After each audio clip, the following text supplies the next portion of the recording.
Nation is the code name for the team that won't quit. Its purpose to force the normies to swallow the red pill against the narrative. A ruthless force determined to keep everyone asleep. They broadcast the truth on Rumble, high clouds dropping red pills every week. Overwatch and the Guardian. The narrative is We can't let it end like this! It's too late. defenders of the truth.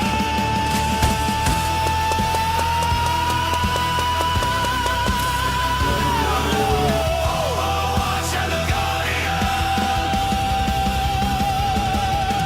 Overwatch and the Guardian. Overwatch and the Guardian. Overwatch and the Guardian.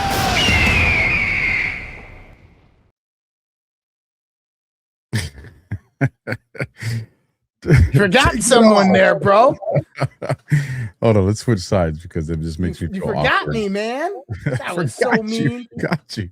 No, I think we both clicked it at the same time. How you doing, brother? I'm doing well. How are you? Like, long time no see. I haven't seen you in like 2 days. Long time no see. I'm good, man. Getting ready for Memorial Day weekend stuff coming. One of my ahead. favorite holidays of the year, man. Memorial Day weekend. I absolutely love it. I'm going to get some fireworks and then I'm going to have a big old cookout. Pool and barbecue, man. Pool and barbecue. So we got a packed show tonight, folks. We do. So we're gonna get right into this. So how about you introduce? Well, let's do this. Well, hold on. Let's tell everybody what we're talking about tonight. That's what I was gonna say. Okay, if you just showed up because you're all excited and you didn't see the title, we're talking about dream warfare, spiritual intelligence, decoding this in a way that a lot of you probably haven't seen before. But you guys have heard me mention our guest that's going to be joining us later tonight. I absolutely love this dude and what he brings, and I'm excited to see him and Josh have this conversation. Both these men are brilliant, but we also have another guest that's coming, and let me give you that part. yeah. So Terry's going to come up and join us. Terry Beatley, and my audience knows Terry really well, and I think Alpha's audience is getting to know Terry really well as well. And the sponsor for tonight's show, for anybody who hasn't figured this out yet, is LifeWave.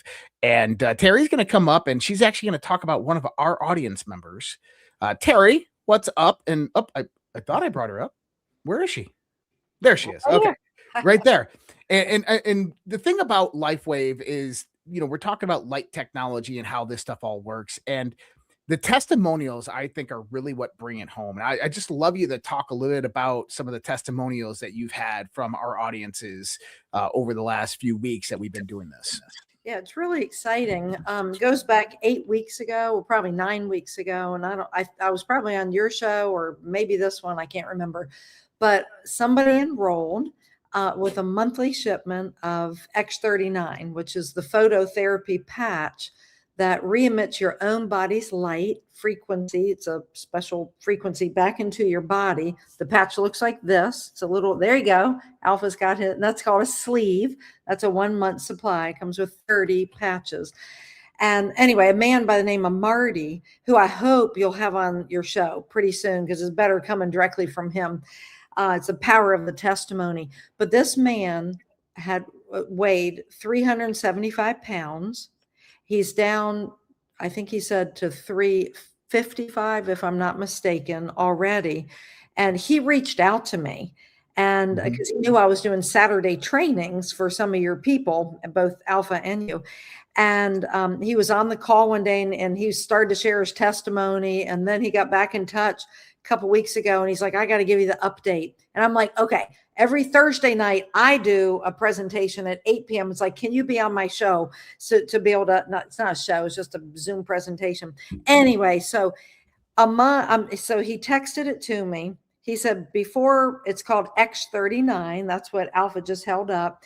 I weighed over 375 pounds. I have bone on bone in both ankles. And last year, 2 years ago, I haven't been able to even get a cortisone shot because there's nothing to shoot the cortisone into. And I feel like it'll go way too long for me to read this, but this man has made such tremendous recovery, restoration. This is a regenerative technology, which I feel like I want to get into explaining it for the people who don't know. But so this man is now walking. He's down 20 plus pounds. His inflammation in his body, which was quite debilitating, I believe he said it's down at least 50%. Mm-hmm. Then he had lost the feeling in his toes. And now if he had lost 100% of the feeling in his toes, now he's at 35%. So he's almost there where he's got the full feeling back. Now I want to say LifeWave makes no claims whatsoever of healing, diagnosing, preventing, or curing any diseases. All this patch does, you put the patch on, they did the clinical trials on that bone that protrudes out of the back of your neck. That's an acupressure point, or 3 finger widths below the belly button. That's where they did the trials. But you can put the patch anywhere because it's still going to have the same net effect.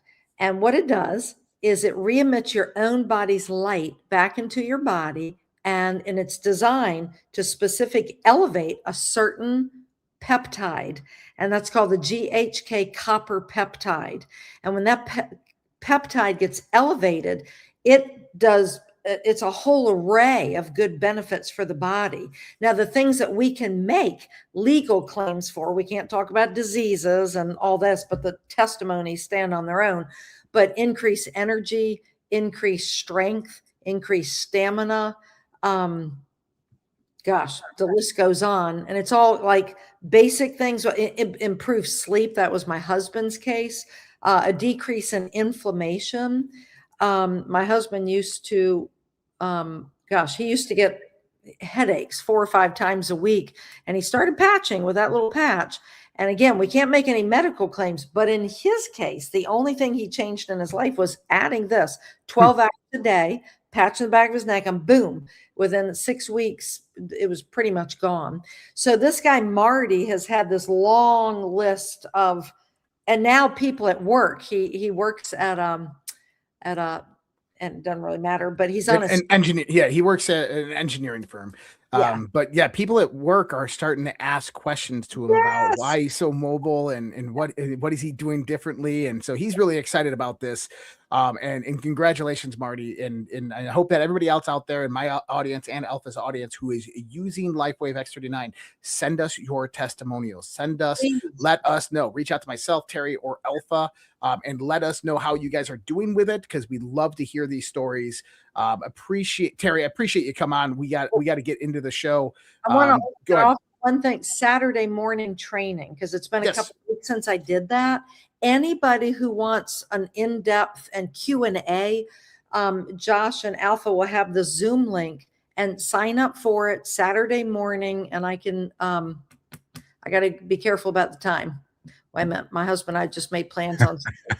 Well, why don't you? So what we'll do is we're not going to schedule it this week. Let's do it next week. Yeah, let's do it next week, and we'll keep the same time that we have, 11 a.m. Eastern time. That way we can get this out to our audiences throughout the week and have them sign up. There is a sign-up sheet on my website under LifeWave. You go to sponsors, you click on that, go to LifeWave. There is a sign-up sheet. The date will be wrong, but if you just sign up under there, you will get the right link for the Zoom, as well as that date will change to next Saturday, not this Saturday, which is Memorial Day weekend, the Saturday after. Right. May 30th will be the next one. Just everybody pile in there. Go ahead and sign up. And because it's Memorial weekend, I feel like I need to say this because it's going to tie in to the whole weekend. David Schmidt was already an inventor 21 years ago, but he got his start with the United States Navy. He was already contracted with them to invent different things, and he saw a need. And the need was, he saw the U.S. Navy SEALs staying up day after day after day for their Hell Week. And he thought there's got to be a better way than drinking, 18 cups of coffee for that additional energy. David invented the very first patch. So it started with the United States Navy SEALs, and then the Olympic swim team, the women swimmers started wearing it. And then LifeWave was launched. But as a tribute to those Navy SEAls, Energy Enhancer was our very first patch, and this American success story, because this is a privately owned company, success story, and it started with the United States Navy. David, seeing a need. Thanks for having me on, and I look Appreciate forward you, Terry. to May 30th. All right. Love you. Take care. And guys, go on over. If you go to Alpha's website, it's going to be life.alphawarrior.tv, life.alphawarrior.tv. And for my audience, it is going to be life.redpills.tv. So awesome for my there. For my audience, if you want to attend next Saturday's meeting, for now, you can email, and the email's down in the description. I added it for you guys. It's at Beatley, BEATLEY X39 at gmail.com, and just let her know you want to be in the meeting, and we'll be able to figure that out for you. And if they even go to my website and go to the sign up link on my website, they'll get all the information for it as well. So, and just make sure that, when you're on the call, just let them know that you're there with Alpha. So boom. It's game time. Awesome. Let's do okay. So let me preface this. We've been having some very interesting conversations over the course of the last few weeks on the OG show. And this is all, if people haven't realized, this is all building up to something.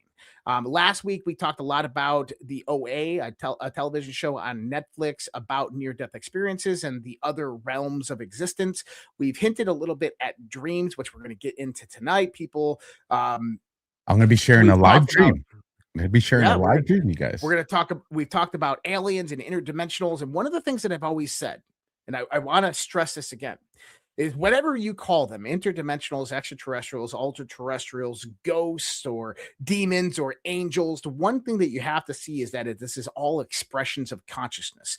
These are all intelligent expressions of consciousness, that there really is, in the context of the universe, no separation between a lot of these things, that there's this kind of multi-dimensional aspect of reality. And I, by the way, I don't know Dr. John, and I don't know the research, so I'm really going to be a newcomer to a lot of this, and I'm excited to get into it. But dreams are another portion of all of this. And this is, I think it was, goodness, what is his name?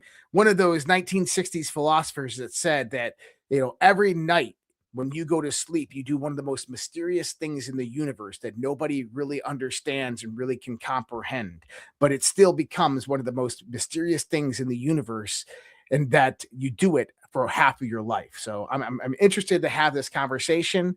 Let's bring up Dr. John. Let's go. So one of the things that I'm excited about, one of the last times that I got to have a conversation with John, we were talking about a dream, and John, you may remember this. I know you get tasked with a lot, but it was a bunch of Mexican flags and like a Cinco de Mayo festival. What we're talking about all over the streets and all this. This was about 2 years ago, folks, maybe even longer than that, 2 or 3 years ago. And it was a long thing. I'll drop the link in the chat for you guys that want to go back and watch it. And when all of a sudden this immigration crisis happened, John, we started to see the Mexican flags. I was like, holy smokes. But this is kind of the fun stuff that I've had the chance to do with John. But John, please, if you don't mind, kind of introduce yourself to the audience, kind of let them know a little bit about your background for those that maybe are not familiar with you. And you're on mute, just so you know. It's a pleasure to be here. Thanks for having me, Josh and Alpha. It's so good to be with you guys tonight. I'm a former Navy vet. I was in nuclear power, nuclear physics for quite a while. And I ended up in the mortgage business when I got out of the military, and was the CEO of a commercial finance firm for 20 years and a strategy consultancy, and worked in everything from Hollywood to oil and gas to real estate to funding churches and all kinds of things. And somewhere along the way, people started asking me about dreams, and I'm like, why are you asking me? I'm like the CEO of a finance company. People, they just ask me questions. And I realized that I would have like this discernment, and people would say, can I share my dream with you? And so I started interpreting dreams, never really trained for it, never really understood where it came from. But when so many people kind of set me aside and said, hey, you really got a gift. And I'm like, well, that's cool. I'm a business guy. I started to kind of apply myself in this area. And then when I really started going down the rabbit hole with dreams was at the end of 2019 when I decided to go full time into dream interpretation. No idea what that was going to look like. Didn't really start out to teach anybody how to do anything. But because of the depths of intelligence that we were getting in dreams, I changed the name of what we do from dream interpretation to spiritual intelligence. And now I have a boutique intelligence agency. I have a training company, and we teach people how to interpret, like at a government level, intelligence from dreams, and to be able to provide times, dates, locations, national security threat assessments, assassination prevention. I mean, some very, very serious things that we've been able to see through just merely the process of deep diving into dreams.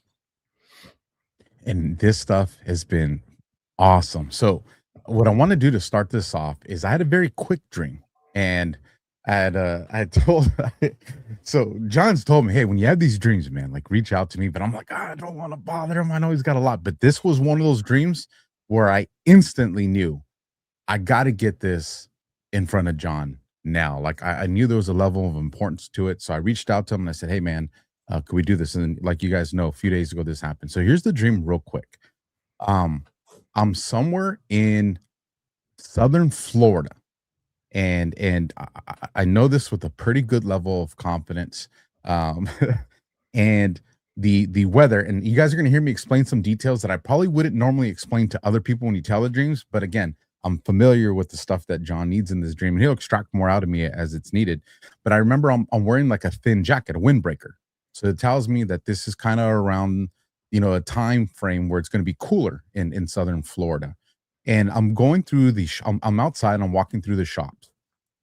And as I'm walking through the shops, one of the things that I'm looking for is a flashlight, but not just any flashlight. I'm looking for a flashlight that has an LED plug-in for a USB-C. Like, I know that sounds crazy, but this is what I'm looking for in the dream. So I'm going through the shops. It's a bougie area to describe it. People are dressed fairly nice. And as I'm going through, I can hear some of the bands playing some music, and I'm going through these different shops. But for some reason, I keep going through clothing shops while I'm doing this. And I remember I'm looking for a flashlight. And I'm going through these clothing shops, and all of a sudden it's starting to get a little bit darker. I'm guessing maybe like the 5 o'clock hour or so in the evening time. And I'm in one of these shops, and it feels like an earthquake just hit. Like there's this strong rattle that happens to the ground, like significant. But then I hear people starting to yell and scream. And then you hear like an explosion, and then you hear another one. And so I run outside, and the best way to describe this is for those of you that remember the old, I think it was late 80s, early 90s movie Red Dawn. I look to the sky, and that's exactly what's going on. There's these bombers flying over, and there's military people that are jumping out. There's parachute infantry guys coming out. And I'm thinking like, holy shit, like this is going down. And again, these explosions are still going off as well. And I make my way, and I'm telling people to get out, and I'm telling people to run north. I just remember the direction I'm giving people is north, run north. And as I'm doing that, I'm like, all right, I got to get myself into position to do something. And there's a parking structure. So I start to run towards this parking structure. And I can tell that it's taken damage because part of it's collapsed. And as I'm running there, so this is the part, folks. I told you guys that one of the things that really confused me about this dream, John, was the country that was being invaded by us. And I have absolute, at least in the dream, I know exactly what country it was. It's Japan. And I remember thinking like, what? Like, we're cool. Like we get along. And I see this Japanese fighter coming out of the parking structure, and he kind of looks disoriented and lost. I know he's a fighter, but he's not dressed in like the parachuting outfits. Like he's wearing like civilian clothes, but I can tell that he's caught off guard by me. Like we're looking at each other like, okay, something's going to unfold right here. And all of a sudden I see 2 other Japanese fighters coming from behind him. And these guys are in military gear, and these guys have guns. I don't. And so I take off. And so now I'm running back towards the shops where I was trying to get away from. And as I'm running and I'm running fast, I get to I guess the best way to describe it is like there's commotion and explosions behind me. And then I get to this part in the property line where everything in front of me is absolutely calm, and there's still the band playing the music. And there's people there still having their drinks and their food. And it's like if I step across this shadow and nobody's freaking out. Nobody's freaking out. I'm like, what the heck? But when you look across, the shadow, and the other part is when I step back into the part where the people and the band is playing, the colors are more like that feels like the real part. And then the part where I just came from feels more like a dreamy kind of like gray haze to it and all that. And so I'm like, well, I didn't get the light. And so I'm going to run back into the shops, and then I wake up. Wow. This would take sounds like erectile dysfunction. Sounds like 2 hours.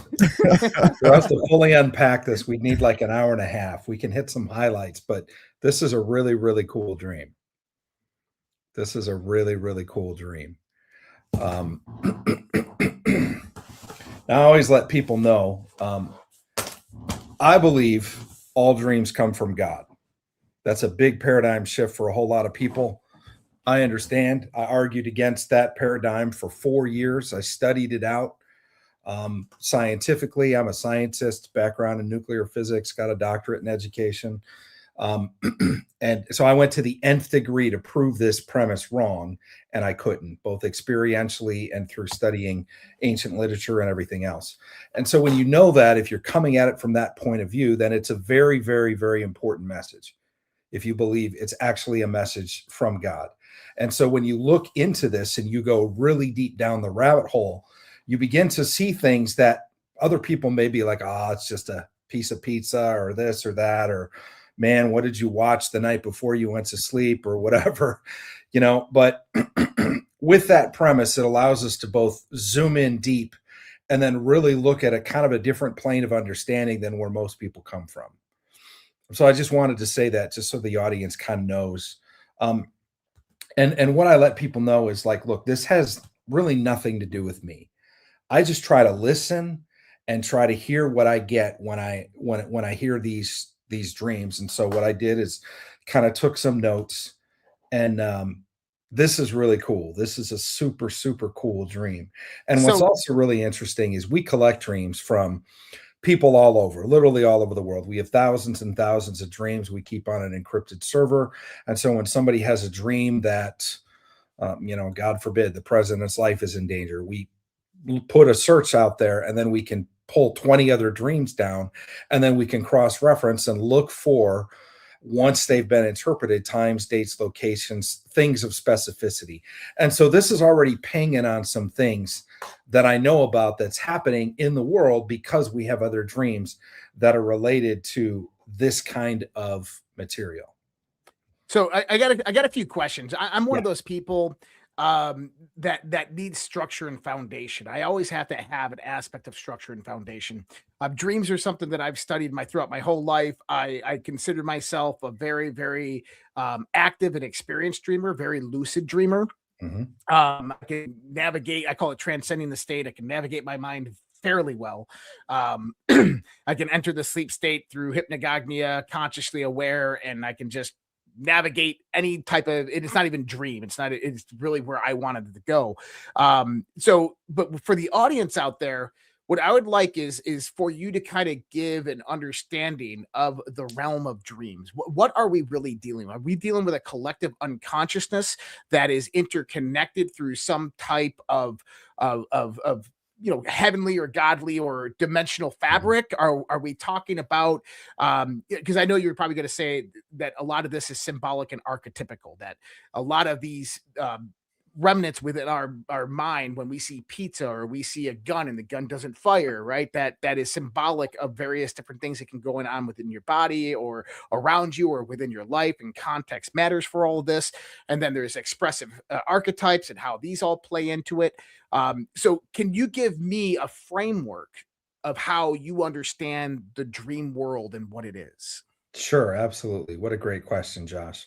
So let's get started there. Dreams go back to ancient cultures, and Mhm. there's 21 dreams in the Bible. Like King Nebuchadnezzar II of Babylon had dreams that terrified him to the point that he killed his wise men if they couldn't interpret the dream. Like that's a serious problem with dreams. Joseph interpreted the two dreams of Pharaoh that saved the nation, not only the nation, but all the nations of the world from a massive 7-year famine. And so as I began to looking at that as a premise, I thought, well, that's interesting, but what does that mean to me today? And so I started looking deep into dreams. And once I really kind of settled the issue in my mind that I believe all dreams come from God. And let me tell you why I believe that. I believe that, first of all, it is in scripture that says dreams, God speaks in dreams. There's no place that says that the enemy, now I believe in God and the devil, that the enemy speaks in dreams. In fact, I don't believe he has the technology. He doesn't have the power. He's not a creator. He's not even creative. The only thing he does is try to rip off God's ideas. He's also not the opposite of God. So he's not omniscient. He's not omnipresent. He's not Santa Claus. He can't crawl on everybody's head at night and make us dream horrible things, because if he could, none of us would ever get a night's sleep. Freddy You Krueger. disrupt everybody's sleep every night. Yeah. And so what I believe dreams are is Job 33 in the Bible says that God speaks once, twice in a dream and a vision of the night, terrifies us with warnings to keep us from pride and to seal his instruction on our heart. So if you think of a programmer, dreams are the 0 day. They're the back door into his creation that only he has access to. So people want to say, well, what about soul dreams? What about, Jung and Freud? And they get into the psychoanalysis of dreams and all of that. And what's interesting is if I have a friend that's a brain surgeon, is one of the top neurosurgeons in the country, and he did a couple of studies on brainwave patterns. And when you're dreaming, you're not in your frontal lobe. So you're not necessarily in the memory or the imagination or even the visual sectors of your brain. What lights up is like the sides here. And that's typically when your mind is unfruitful, when you're thinking about nothing, or when you're talking in gibberish, or if you're a spirit-filled Christian, if you're praying in tongues or whatever. When you're doing that kind of activity, the same part of your brain lights up as when you're dreaming. And so that in itself defies what a lot of people, and again, my background is nuclear physics, what science says, because science says things like, well, it's just your memory backing up. Well, if that were the case, how could we ever predict the future events that have never happened? Or they say, well, it's a random collection of thoughts. Well, then why is it a storyline? Or, well, it's just your soul kind of talking to you. Then how can we have dreams about things that happened 200 years in the past that we have no knowledge of, and then we look them up and find out that they were actually real? And so there's like this supernatural component to dreams that people kind of struggle with, like, how do we explain this? And so the architect and the framework that I have, which is the question that you asked, is that all dreams come from God, and they're like the back door to our heart and to our brain, that God can get a message in whether we want it to happen or not. And and what that does is it can help course correct us and can bring up issues, can give us information, can give us revelation. There's no way that we would ever know this to be true, and then we go look up something and it's true, and it's like, wow, that's incredible. And that happens to me on a frequent basis. I tend to dream 2 to 6 times a night, almost every night, and I've been writing my dreams down, every single one, even one-word dreams, since about 2003. That's how serious we look at them. So when somebody has a dream, I can go back and I can look up, have I had a dream about this topic, about this person? I can look at the time frame, because we time and date and location stamp our dreams. So I can know, hey, last time I was in DC, I dreamt about the same thing. Boy, that's weird. That's not weird. And it's not a coincidence. There's something that's happening that God wants to let you know about. And then as you dive deep into what is the symbolism, is this literal? Is it not? Is it past, present, future? What is it talking about? Then all of a sudden you get like this explosion of revelation, and you're like, there's no way I would know these things. but they just come to my mind and I say them and they end up being true, or they end up adding value to what the interpretation is. You got me even more curious now. All right, so to put this to work, let's break this down, John. I want to know what your thoughts are. That was a great question, Josh, too. Thank you for that. This is a really interesting dream. By the way, this is not a simple dream. This is a very, very complex dream. I'm literally not kidding when I would say if I had like one or two of my friends that I've trained that we work with, we would take literally about an hour and a half to unpack this. And so we would go through it in extensive detail because each layer of this has depth. I want to start kind of at the 50,000 foot level and then zoom in. And then we can take as long as you want. You guys can ask more questions. We can go deeper. Well, what about this? What about that? But you can separate the dream at the beginning into two different parts. There's the part that's kind of in color and the part that's gray. There's literally the walking through shops, shopping, looking for a particular kind of flashlight or whatever in the closed stores and out of the closed stores. And then there's the red dawn, the explosions, the earthquake, people yelling, get out, run north, partially collapsed parking structure. And there's all these things. And then as you're running away, you see like where the line is and you realize you're in the gray area and you could cross over into regular normal life where people are just hanging out, jazz music's playing, they're having coffee and nobody knows what's going on. So what this is talking about is the hidden war. It's talking about the underground war. I love that people in the comments are talking about Japan because it's incredible when that's one of the things that really got highlighted to me. And what I heard when you said Japan is I heard old war. We've had multiple dreams about Nazi zombies fighting Captain America, and Captain America gets shot and goes down. And I'm like, well, that's not what happened. Like, we won, clearly. And then I started looking into it. We didn't win World War II. Nope. The Germans stopped fighting. And there's absolutely zero proof that we of Americans have that Hitler died in the bunker or anywhere close to the bunker. The only proof was a Radio Berlin ad. And then after that, the Russians get to the Fuhrer bunker 2 days before we do. They find the body in the shallow grave, burnt blood, and they take everything and they take it back to Russia. Well, I think it was 2006. They finally decided to send us a piece of allegedly Hitler's body, and we put it to some DNA tests, and in about 5 minutes figured out this is the body of a 40-year-old woman. So you can watch the series Hunting Hitler. You can do all kinds of research and look into this.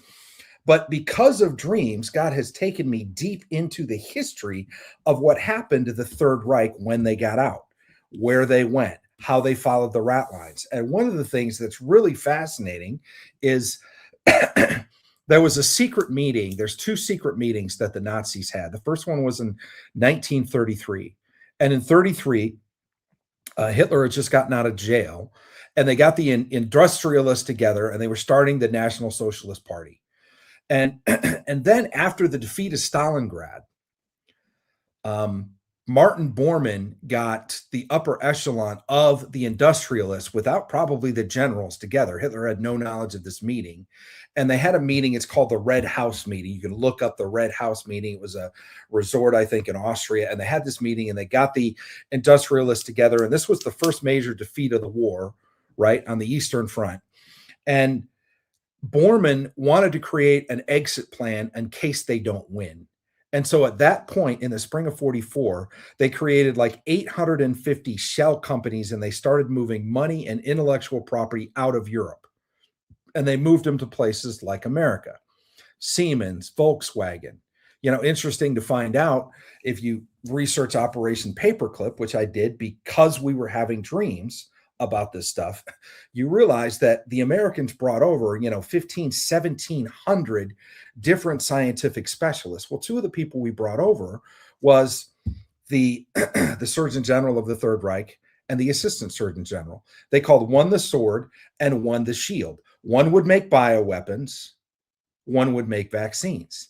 And then they created a shell company in the United States, Well, IG Farben was a chemical and biological weapons company inside Germany during that time, and it made Zyklon B, the gas that killed the Jews, right? So it's interesting that they moved that intellectual property and even part of that company outside into the United States.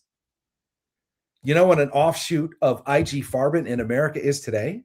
What's that? Monsanto, Moderna. Moderna. Oh.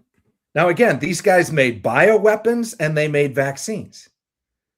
So think about this.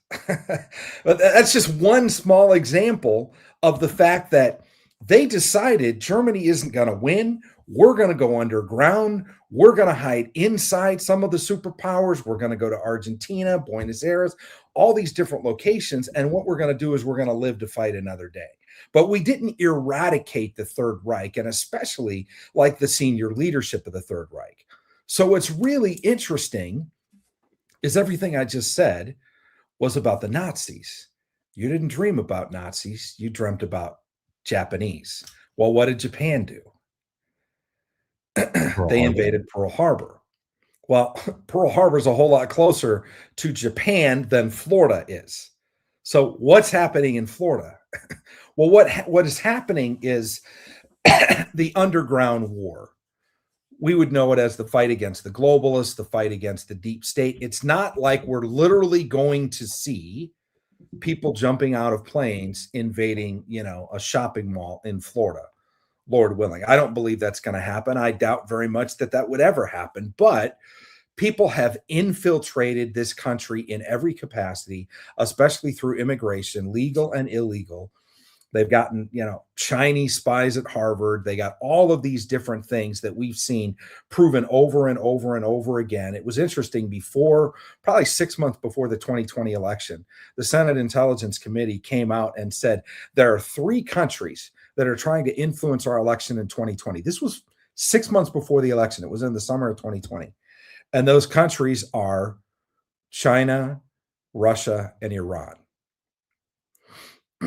And so I think it's interesting that they knew, if you look at why Trump closed the consulate in, I think it was Houston, was because of the theft of intellectual property. And so as everybody knows that is part of your listening audience, we're in a covert war. Clearly, we're in a covert war, and the covert war is fought in the shadows. And there's a whole lot of people who don't realize what's really going on. And so that's the distinction from like the dark and the light, the gray area, where somebody who has your understanding and your ability to see and your capacity sees bombs dropping, you're running into foreign fighters, people are coming after you in military garb, you're like, the whole world is collapsing, what the heck? And then as you run to this line, there are people that are having a cup of coffee and getting ready to go shopping. And so that's like the difference between, the red pill and the normies. Some people know that we're in a battle, and they should know that this is probably the biggest, most aggressive, and worst battle that America has ever been in. And it's literally a battle for our survival. It's interesting because George Washington had 3 visions in 1777 at Valley Forge. And they were about 3 great woes. The first one was the Revolutionary War. The second one was the Civil War. The third one was about the whole world, the globalists, against the United States. And I believe we're in that war actively right now. And it talks about mass amounts. Now, this is George Washington in 1777. He sees mass amounts of immigrants crossing the border and a massive dark cloud and taking boats over. And this huge dark cloud descends on America, and cities in America start burning. And he hears men engaged in mortal combat. And then there's this divine intervention moment where an angel shows up with an American flag in one hand and a sword in the other, and like 10,000 points of light fall from the heavens. The black cloud dissipates and we start rebuilding. But I believe the darkness that is in this country. Now, you guys know because you're way more read in than most people. Your listeners know because they listen to you, but there's stuff that we know that you guys don't talk about. And so, like, to really understand the level of evil that is occurring within our own country and that is happening within our borders in places that people would think, Oh, it's just a regular day here. No, you don't know what's going on in that warehouse, and you don't know what's going on underneath that warehouse, and you don't understand what's really happening and the wars that are being fought. And so a lot of people don't understand the illusion, and they don't understand the surface moves of some of like the political endeavors because they don't even see that we're at war. And so they think it's no big deal. Now, what's really super interesting is this all just went to a whole nother heightened level. And it's the whole interdimensional thing. And this is absolutely fantastic because those that are read into the war that's really happening and the fight against the deep state and the war in the shadows and what's happening on those places, they may have absolutely no concept of spiritual warfare, of what the spirit behind something is. There was a spirit behind the state of Iran. And it dates all the way back to the time of Nebuchadnezzar. It dates all the way back into scripture in Daniel 10. And does the Pentagon know how to fight those kind of battles? Do they have any understanding of what that really looks like? Can they even see what's happening? Well, it takes a different set of eyes and a different weapon, a different scope, and a different level of firepower to be able to go after some of the things that are happening in the shadows on the spiritual level. And these are exactly the kind of things that God will wake us up to by giving us dreams like this. That was a lot, and that's the 50,000 foot view. So I'm telling you, the thing that had puzzled me was just like the Japanese. I was like, she's hugging the prime minister is hugging on Trump. This makes no sense to me. Well, in a dream, the one thing to understand is that things are allegorical, metaphorical, archetypical, or symbolic. So Japan, in your mind, kind of constitutes this invasion and this warfare perspective. And that's kind of, look at it as this is the player of the enemy within the dream construct, not necessarily literal interpretation, but just symbolically represented. Right. Absolutely. And what do the symbols mean? And, we can go into the symbol, and people have, they're like dream dictionaries, and they look at this. And I believe that the dream language is a language spoken by angels and spoken by God. It's the figurative language of God to his kids. This is what I believe.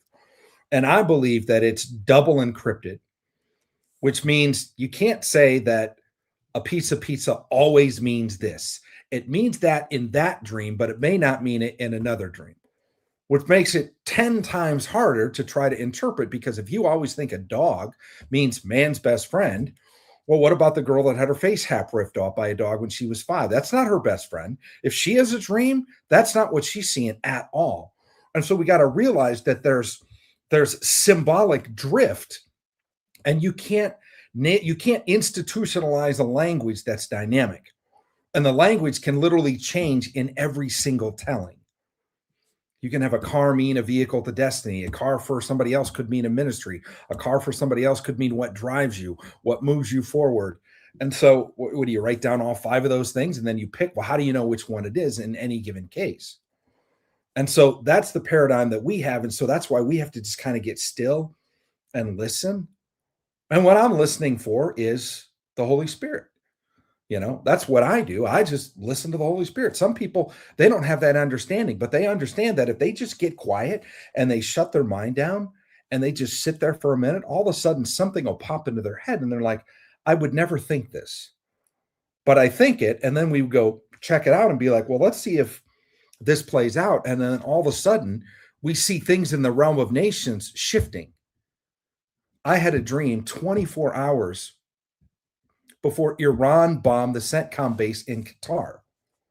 And God woke me up, and he's at 1 a.m. I got it in my phone at 1:04 in the morning. He woke me up, and I just heard Iran dossier.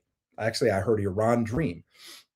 And I'm like, yeah, I think we had a dream that we kind of tore apart like 3 years ago.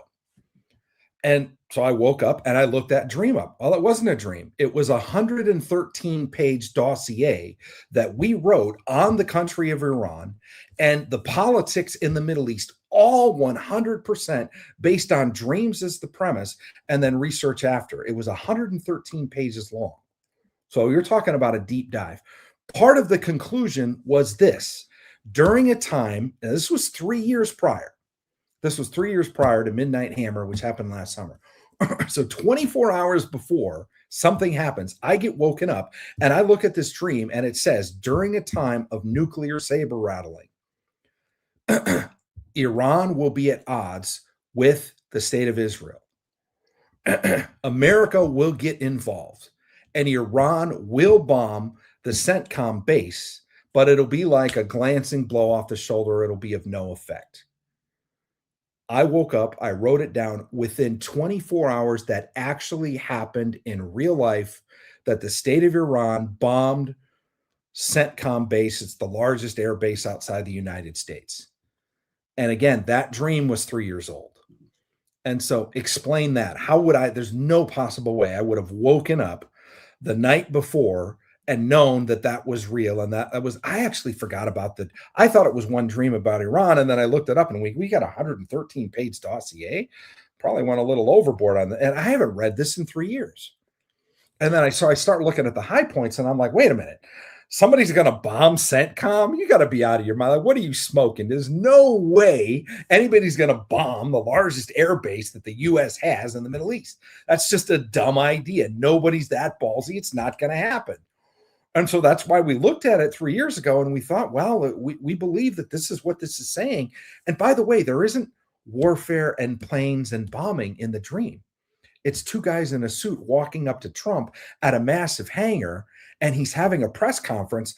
And the one guy, he's an older guy, bumps into him, throws his shoulder and hits Trump in the shoulder. It's a little glancing blow. But one guy's wearing yellow. The other guy's wearing magenta.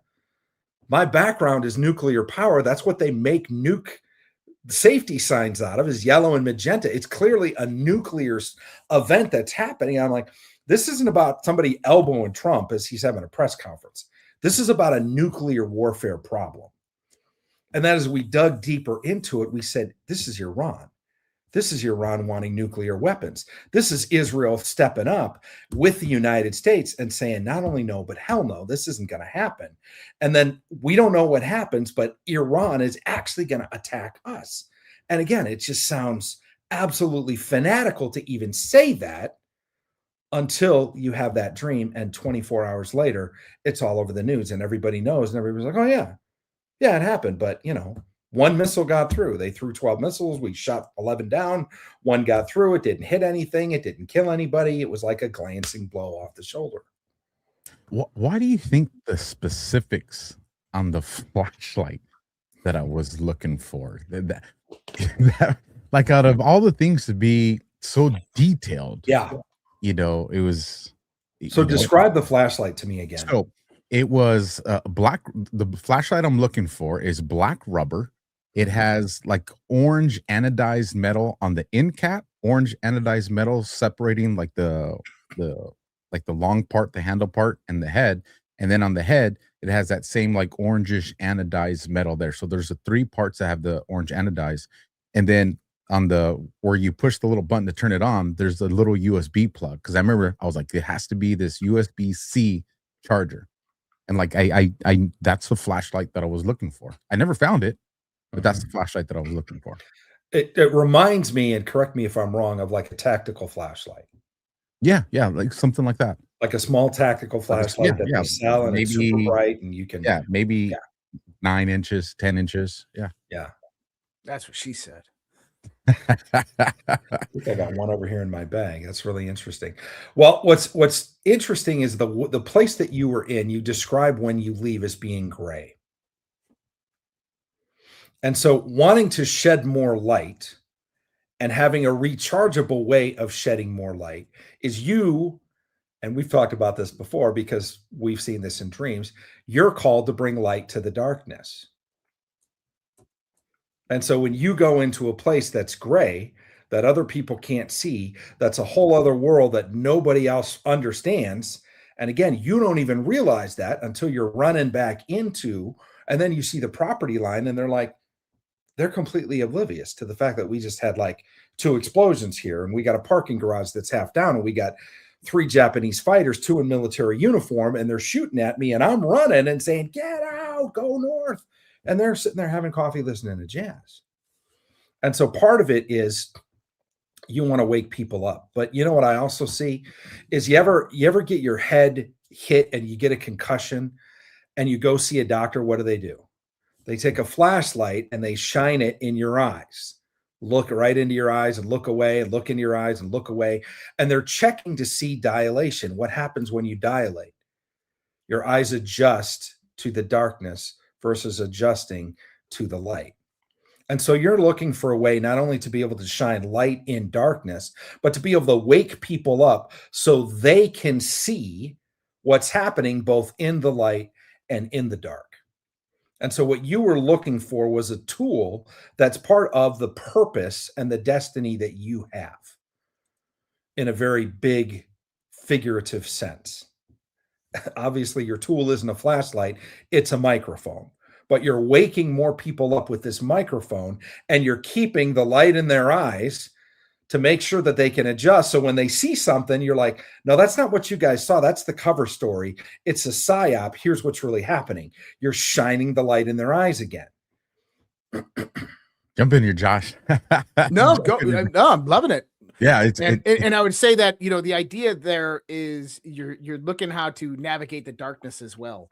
Is that you're looking for this flashlight as if you've lost it or you don't have it. And that can come from just the inner fears of kind of how we operate as human beings within this hidden battlefield, right? You know, if you've ever, Alpha's been in combat, he knows exactly what I'm talking about, is you're always looking for that edge up on the unknown and the fearful. And so looking for that flashlight that is there to wake people up and to navigate the darkness was your whole kind of purposeful aspect that you're going about in that. At least that's what I would see. Yeah, you know, one of the significant things that stood out to me about this dream is normally when I wake up, because you know how we all wake up, we're groggy, you know, or you're sleepy.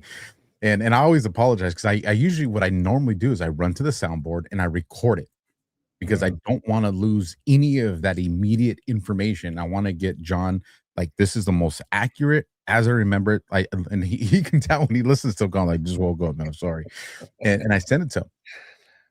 When I had this, I knew instantly, I'm telling you, both of you guys, Josh and John, I knew instantly when I woke up, I'm not going to forget a detail about this dream.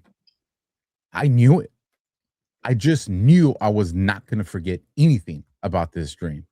And that's not something that's very common at all with me when it comes to dreams. Like I said, normally it's like, I got to run, I got to get this recorded. And I'm telling you, I woke up and I was like, I'm going to remember everything on this one. Like it just weighed on me like that. You know, if you guys remember when Russia had the explosion in that music hall theater? Well, I think I might have told you this about John. So I wake up, I give my best friend a call and I go, hey man, I had this dream, and I describe it, and we'll save it for a show for another day because that would be a super fun one, but that's a lot of details on that one, John.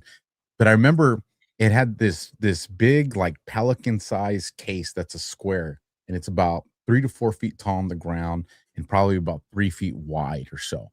And I remember I'm looking at it, I'm like, it got the American colors backwards, the red, white, and blue. Like the American colors are out of order. And I deal with these guys. Well, ultimately, this case blows up. And I'm trying to get information to him. And so I tell my buddy, he's like, you gotta call John. He loves you, John. He's like, go talk John. You gotta give him this info. I'm like, I will. And then you get caught in the dynamics of a day, you know, because everything's important with what's going on. I'm like, I gotta get to him. And before I know it, I'm just like, you know, and I forget about it. The next day, they have that bombing of the theater and the shooting in Russia. And I was like, I thought they had the American flag colors wrong. I was looking at the wrong damn flag is what was going on. My buddy's calling me. He's like, bro, you see what's happening? And I'm like, dude, he's like, what did John say? I was like, dude, I never called him. He's like, what? I'm just like, and I said, I'll never make that mistake again. But yeah, I enjoy these things. I enjoy the intelligence. And here's the other thing I want people to understand is we have to find a way to communicate our dreams more publicly. And I think it's for what you said, John, is there's this, you know, okay, I had this dream. how do we not know that 20 other people, 2,000 other people Yes. had that same dream and in that same time frame or that same night? If we had a way to like document that would be significant, you know. And I wanted to ask this last time and then I forgot, but I wrote it down this time because I didn't want to forget. You know, daydreaming, visions, how do those things kind of play into this, John? That's a really good question. That's a really good question. Daydreams or visions, there's different types of visions. There's a open vision, and an open vision is like augmented reality.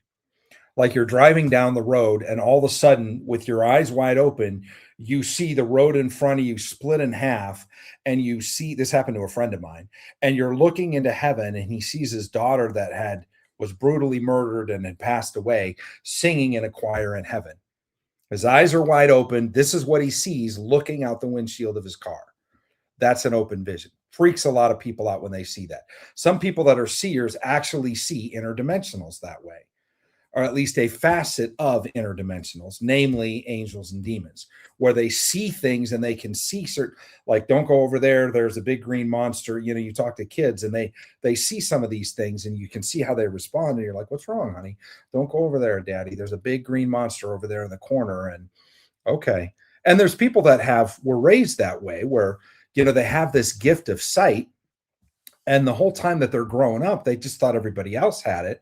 And their life can be really difficult because their parents are trying to tell them to keep your mouth shut. Don't say anything at church. Don't say anything at school. Everybody thinks you're weird. And that sometimes they end up in psych wards and things like that. But I think it's really interesting. There's also a vision where it's like a vision in your head, where it's like you have this thought, but it's not a thought. It's not like, you know, a thought like a cup of coffee. It's like you visually see your boss and his secretary sitting down at a cafe drinking a cup of coffee. She has a purple suit on. He has his normal blue suit and red tie on, and they're talking about you. And you took the day off and you come to work the next day and you say, hey, did you grab coffee with the boss yesterday? Oh, yeah. We grabbed coffee, after work. And hey, were you wearing your purple pantsuit? And that's when it gets weird. Well, how did you know that? Well, I just wondered, hey, did you not like my performance on the last deal memo we put together? Because that's what they were talking about. And now they're freaked out. Like, were you there? Are you spying on me? What's happening? Is there surveillance? And this kind of stuff happens to me. And you can really get misunderstood and freak people out. God has helped me find people. Where I was on my way to see a friend in LA and I'm driving down Pacific Coast Highway, and there's this part where down by Manhattan Beach where there's just condo, like these huge, massive condo developments. There's like 10 of them together. And she's staying at an Airbnb in one of these condos. I don't even know the name of the place. I don't know the address of the place. I'm talking to her on the phone and then my phone dies. And I realized I didn't have a charger. And I'm like, oh man, literally like a couple blocks away from picking her up. I have no idea where to go. So I'm like, well, I'm just going to pray. God, show me where to go. Okay, do a U-turn. Okay, do another U-turn. Okay, coming down this way, go down this alley. Okay, because I'm thinking I'm going to pick her up at the front, you know. Andrew Whalen, by the way, is a friend of mine. I saw that comment in there. He's an incredible dreamer. He has some great and incredible dreams. But anyway, so I go down this alley and I'm just sitting there and like in between these two parking lots. And all of a sudden she comes running out and she hops in the back of her truck and she grabs her sandals and she sees my truck and she's like, oh, you're here. And she gets in and we start to drive away. And then she freaks out. Wait a minute. What were you doing out by my car? And I'm like, well, this is where you were. You know, I'm thinking, you know, how do you explain this? You know, well, this is where you were. Well, why didn't you pick me up at the front? I'm like, because you didn't give me the address. Well, then how did you know where to go? Well, I just had like this thought or a vision, like turn left here, turn right here, go here. And there you were, you know, and again, so it's interesting to visions can be the same way. The caveat with visions is in your awakened mind, your frontal lobe, your visual sensors, Your thought processes are activated. When you're asleep, they're not. And so when you're asleep, you have no distractions. When you're awake, you have distractions. And so you have to then think, okay, did I just see a commercial walking by a sign at the airport? And now I'm thinking about this or this or this, because that can happen. And if you don't, especially if you don't have a disciplined mind and you're not looking at, metacognition, at thinking about what you're thinking about, then you could get random thoughts in your head and not know that there's outside influences that have happened. And so with visions, you can interpret them a lot of times the same way that you do dreams. But if you have a vision that you think, especially if it sounds like, man, that doesn't sound like something I would just normally think of. Well, I'll give everybody an example and I always like to bring things up like this because, I was always doubting Thomas. Like that was just me. My brother was the conspiracy guy and he just loves to throw it in my face. Like, yeah, told you that 10 years ago when you would make fun of me, because he would send me these things while I was working as a cop. And I'm like, bro, I'm trying to freaking crime fights. Quit sending me this weird shit. Right. And now it's just like, bro, hey, remember you sent me? Can you find that again? Because I'm studying it. But a couple of years ago, I had this dream and I did share this with John. And long story short, not going to go into the whole dream, but I tell John, I feel like I'm on a vacation, but I'm working. I go and I'm in this hotel and I see a bunch of cowboy stuff and I go out and there's people with cowboy hats. And I'm just like, it was this whole thing, right? Folks, just so you understand, this is before Badlands. This is before Badlands. And sure enough, now we fast forward in time. I become a part of Badlands with Josh, and we do these Great American Restoration tours where we take these trips. And I actually didn't remember it the first one, but the second time we went to Deadwood, South Dakota. And I go and I wake up and I'm looking and I'm like, why do I feel like I go, holy shit? But it was one of those moments. I was like, this is a dream. There's the cowboy scene. For those of you can go Google Deadwood and you'll see it all. It's a very looks like you traveled back in time. And I was like, this is what I was seeing years ago. I mean, I'm telling you, folks, if you allow yourself, if you, and I've noticed that, as you start to take down some of these walls and you start to become more open to it, you start to pick up more details. And like I said, I've learned, I don't know how the mind works or the brain works in a dream like you guys do, but I now know there's certain details in these dreams that it's like something in my mind knows, jot down that detail, jot down that detail, jot down that detail. And these are the things you want to communicate to John when you do talk to him. Like, for instance, that light windbreaker that I was wearing in the cooler temperature. And I know these things are now important because when I give it to John, this is going to establish time frames. I know directions established, are important, things that you see. And these are the things that I want to share with the audience. So you guys can remember these things and jot it down. If you're too tired to write, get a little tape recorder or something that you wake up and just dictate it to yourself and have it recorded there. But I'll turn it over to you, Josh, and see if you got anything for. Yeah, I've been looking through my I have a dream journal right here in front of me that I just kind of my phone. But I was going through that, and I'm trying to find a good one, something relevant, something modern. And I started thinking well, what about my recurring dreams? Right, start to look at recurring dreams. Those are important. Right, very important. And I haven't had very many recurring dreams recently, but there's this one dream from about, I would say, 18 years ago. Okay. And it's one of those that I remember vividly because this is kind of one of the first times since my teenage years that I became lucid in the dream, right? And to kind of give you an idea, I'm in my old hometown. So I'm living in Virginia, Alexandria, Virginia, Old Town Alexandria at the time. But I'm in my old hometown in Western New York. And in the dream, I'm walking down the street and I see this ex-girlfriend that I used to date in high school. And if you're looking down the street, it's called East Ave. So I'm looking west. There's a World War I monument in the middle of the road and kind of a circular turnaround. There's a Masonic temple to the left. And I'm walking towards my ex-girlfriend, and I turn around and I see this guy in a black suit and a top hat. And he's got a notepad and he's taking notes. And I look and I go, "Who are you?" And right when I said that, he looked shocked that I saw him, and he kind of opened his arms, and all of a sudden there was this massive explosion right around me. And in the explosion, everything slowed down. Like time just slowed down, and I'm like kind of going up in the air, and I'm watching this vortex of fire all around me. And then all of a sudden, boom, I'm waking up and I'm going, what the hell just happened? Then I'm like, okay, wrote it all down, went back into the dream. And sure enough, I come back out and I'm behind the Masonic temple, because that's where we used to smoke weed.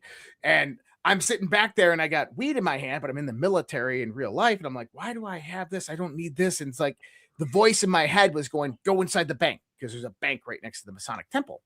And so I go inside the bank and I walk in, and it's like the bank, but it's not the bank, if that makes sense. And it's like an old school bank where they have the wooden gate fence that you have to cross. But then right after that, there's a couch in the middle where the lines are. And there's people sitting in the couch, and I get in line and I'm standing in line, and it's like these old 1920s teller stations. And I turn around and there he is. He's the security guard. And I go, "Who are you?" And he goes, "You're not supposed to see me." Boof. And I wake up. And I had that dream multiple times in that time frame when I was younger. Wow, that's a really cool dream. Would you know the guy if you saw him? Yes. Have you looked for him? I have that type of inquisitive brain. Yeah. I'm always on the lookout for familiar faces. We've seen that. We've seen politicians in dreams, and then we had to narrow it down. The dream was by the water, so we were looking at people running in the midterms in a state on the ocean and blah, blah, blah. And we found somebody that we saw in a dream that we had no idea who they were. But because we remembered the face, we've also done this with bomb threats on buildings where people have been, well, I was inside this really exquisite lobby. Well, do you remember it? Yeah, it had this glass wall and this glass elevator and blah, blah, blah. And do you know where you were? I felt like I was in Chicago. Okay, well, go through the internet and look at lobbies of major buildings in Chicago and find it.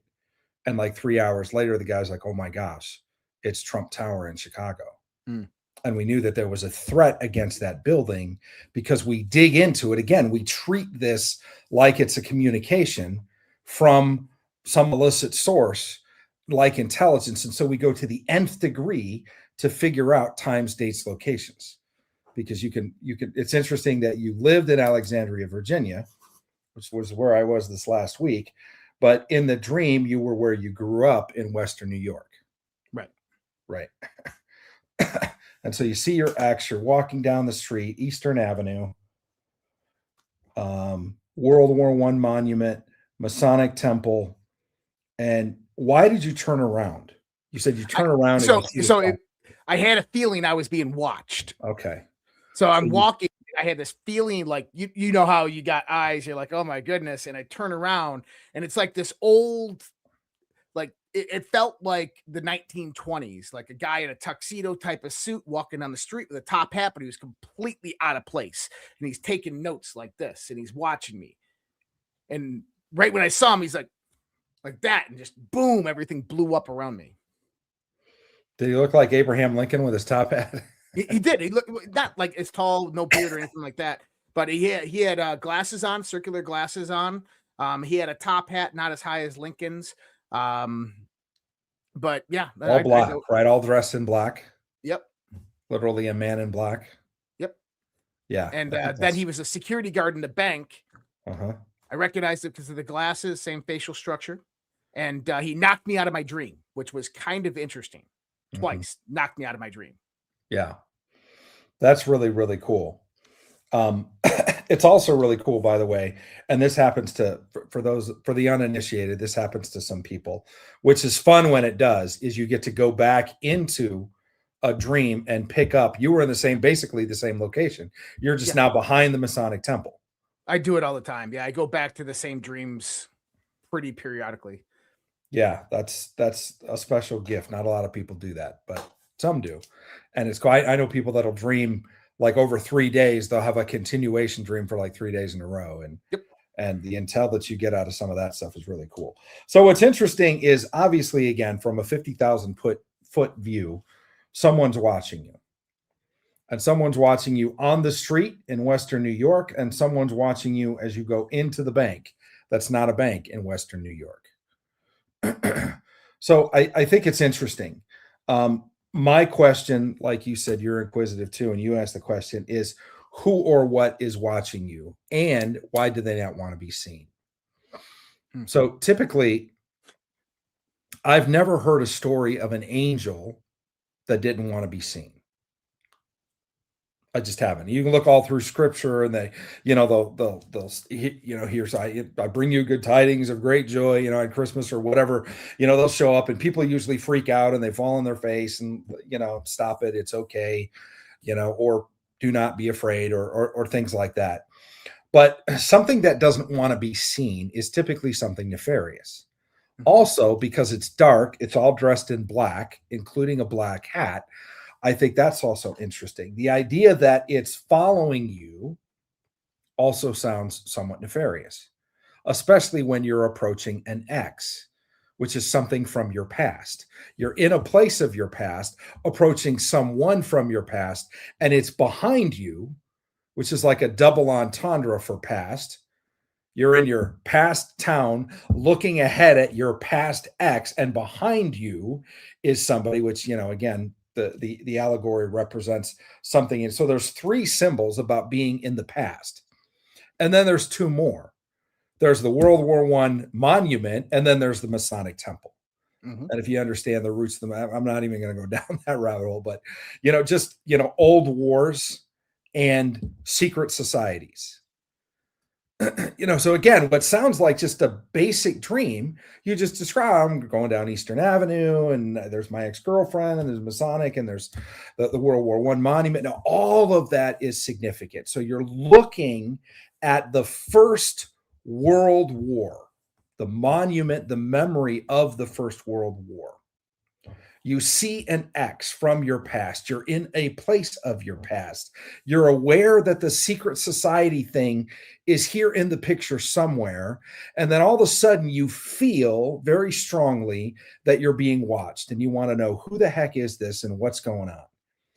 And then you turn around and you discover whatever this person, being, whatever this thing is, that's all dressed in black with this hat that's out of date for the time.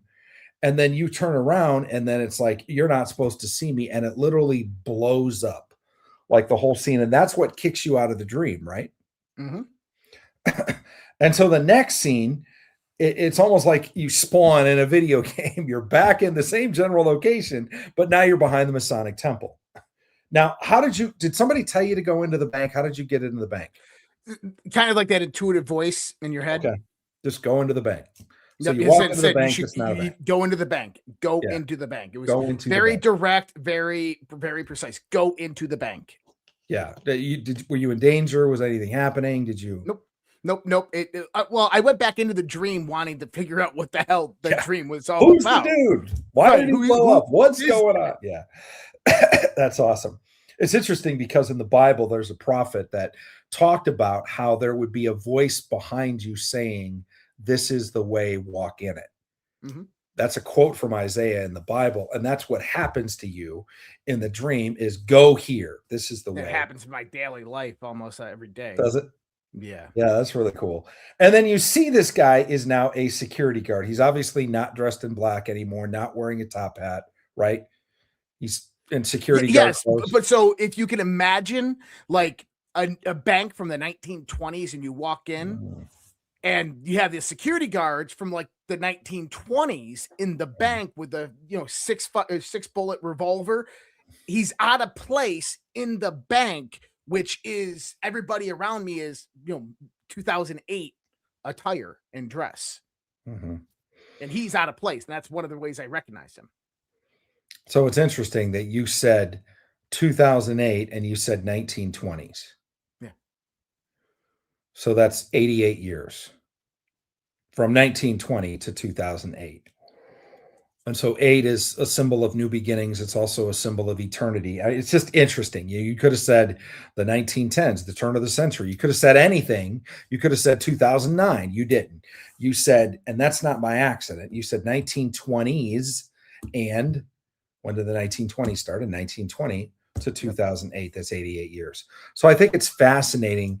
Even the details, people are always like, well, what if I write the dream down wrong? Look, even the way you write it down, I believe is purposeful. But even the way that you said that, there's a massive gap. There's an 88-year gap, to be exact, between what the motif looks like and what the people, or what he looks like.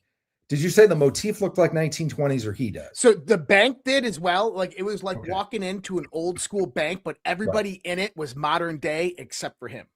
Yeah. So all the people are in modern day, but this is the whole setup is like almost like a movie set. And this character and everything around us is from the 1920s. Yep. Right? Yep. Yeah. So that's really interesting because all of this is reminiscent of the past. By the way, what years was World War One? What, 1917 to 1919? Yeah. So about 88 years. Yeah. You know, which is a detail that normally, that's one of those things that I never would have thought of that, but it just came to my mind to ask you what was the date. And so the fact that it's 1920s and people are in, 2008 people, there's the 88-year separation, and there's the monument in the first part of the dream of World War One, I think is really interesting. And so now what I would do is I would go study the history of the Masonic lodges and say, what happened 88 years ago in Masonic lore? Because I don't know. I don't have any idea. But I do think there's something that happened in the 1920s, because if it's not clear to even the most casual observer right now, we are going so far deep into this dream. Whereas a lot of people would just say, oh, well, it's your subconscious letting you know that somebody is following you. No, it's not with this amount of detail. This is way beyond that. I think it's something nefarious. I think it's something from your past. I think it's something that is recurring. And so it's a message that I believe God is trying to get to you, that there's something in your past, or could be even in past generations, something about the history of the time around the 1920s that is seeing you in two different spots. Now, when you recognize it in the bank, does it blow up again or just kick you out of the dream? It kicks me out of the dream. Okay, so actually it turned around and began to run away from me because it realized I could recognize it again. And then I was kicked out of the dream. If that makes sense. It's like if you recognize something, you're like, but you realize. So for everybody out there, when you lucid dream or have cognitive dreams, you're lucid, but you're not coming to the realization that you're lucid. The moment that you're like, it just goes away. It kicks you out. At least that's what it does to me. Mm-hmm. Yeah, so that's super cool. So there's two different responses. The first one is rather violent. Right. It just blows up. What does it say to you the first time? Does it say you're not supposed to see me? Yes, you're not supposed to see me. So it says that again. It says, how are you seeing me? How are you seeing me? So it's obviously very surprised and radically disturbed that you can see it and identify it. Correct. So again, it's all black, it's top hat. So it's 1920s era, right? Yep. Well, you would say the black outfit the first time would be roughly 1920s era. Yes, absolutely. 100% 1920s. White shirt, kind of got the little, square tie, black tie right here, black suit. I got an eidetic memory, so I can kind of visualize everything that we're talking about here. Now, and I wonder if this is interrelated or intercorrelated. Now, like there's contextual history behind a lot of this that we're not going to get into tonight. Sure. And it's not anything bad. It's just a lot of the things that I know were going on in the world at that time within my circle and realm of people. I was in the military at that time. I was in Washington, D.C. I worked at the Washington Navy Yard. I was in various different circles at that time. There's a lot of things happening. But I have had recurring dreams since then. And this is where it gets really fucking interesting. So there's this one. So I've had this recurring dream dozens upon dozens of times over the last decade. The last time that I had it is the only time that the dream transitioned away from what it originally was. This dream is I'm in this apartment, which is my apartment. I'm in the bedroom. Never been in this apartment before in real life, just only in my dream. I recognize it as my apartment. I'm in the bedroom, and I know it's my bedroom. The bed doesn't have a frame. It's sitting on the floor. That's how I sleep, really close to the floor there. And I'm focusing on the table, and I don't remember if it was a pen or something, and I'm moving it with my mind. And I'm like, finally, and the pen's moving. I'm like, finally, I'm able to, like, I broke through. I'm able to do it. And I'm like playing around with this. And then I hear a noise out in the living room, and hey, I'm here alone. Who's out there? And I go out there, and I'm like, got my powers. And I go, who's there? And immediately, an invisible force takes me and throws me against the wall. I can't move, completely locked, and I try to fight back, but my power is not great enough. I break free, and I'm trying to, shoot power at it out of my hands, but every time I can't see it, and I'm missing. And then I wake out of the dream. And I've had that recurring for a very long time. Now, don't tell me that my dick is going limp or something like this from this one, okay?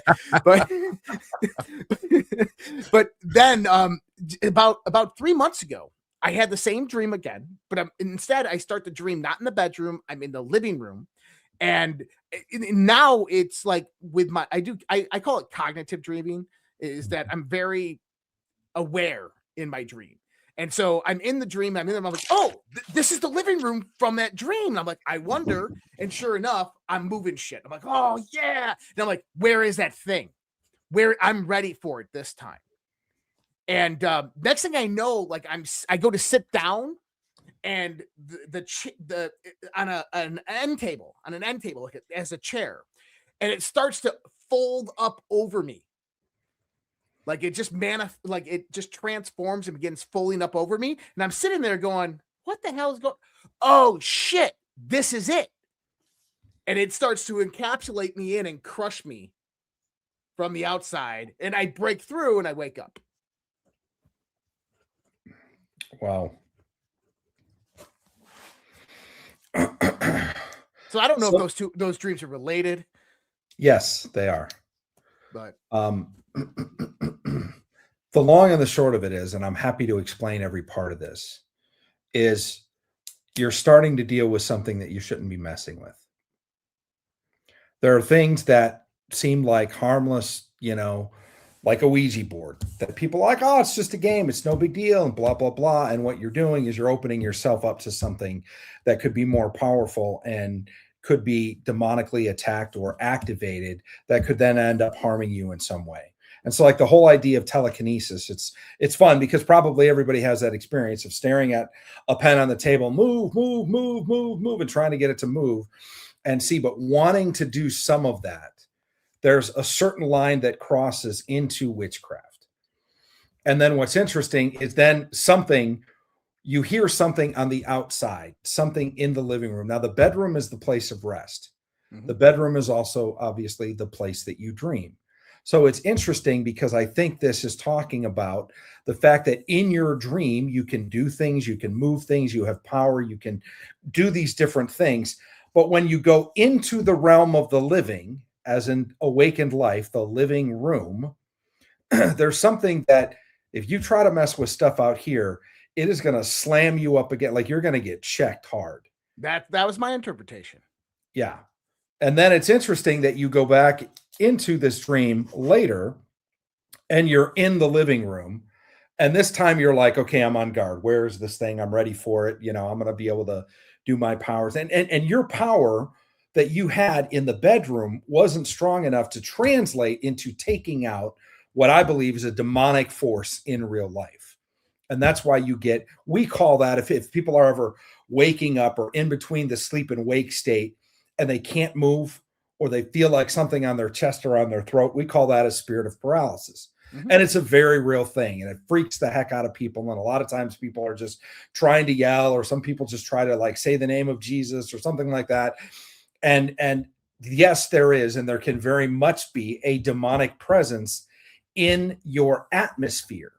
Now, people say, well, that's a demonic dream. It's not a demonic dream. A demon can't crawl into your head and make you see a movie that you didn't put in there. But if somebody comes and sits on you while you're sleeping, you may have this dream that something is attacking me weird, because it's a warning to wake up and to deal with whatever that is.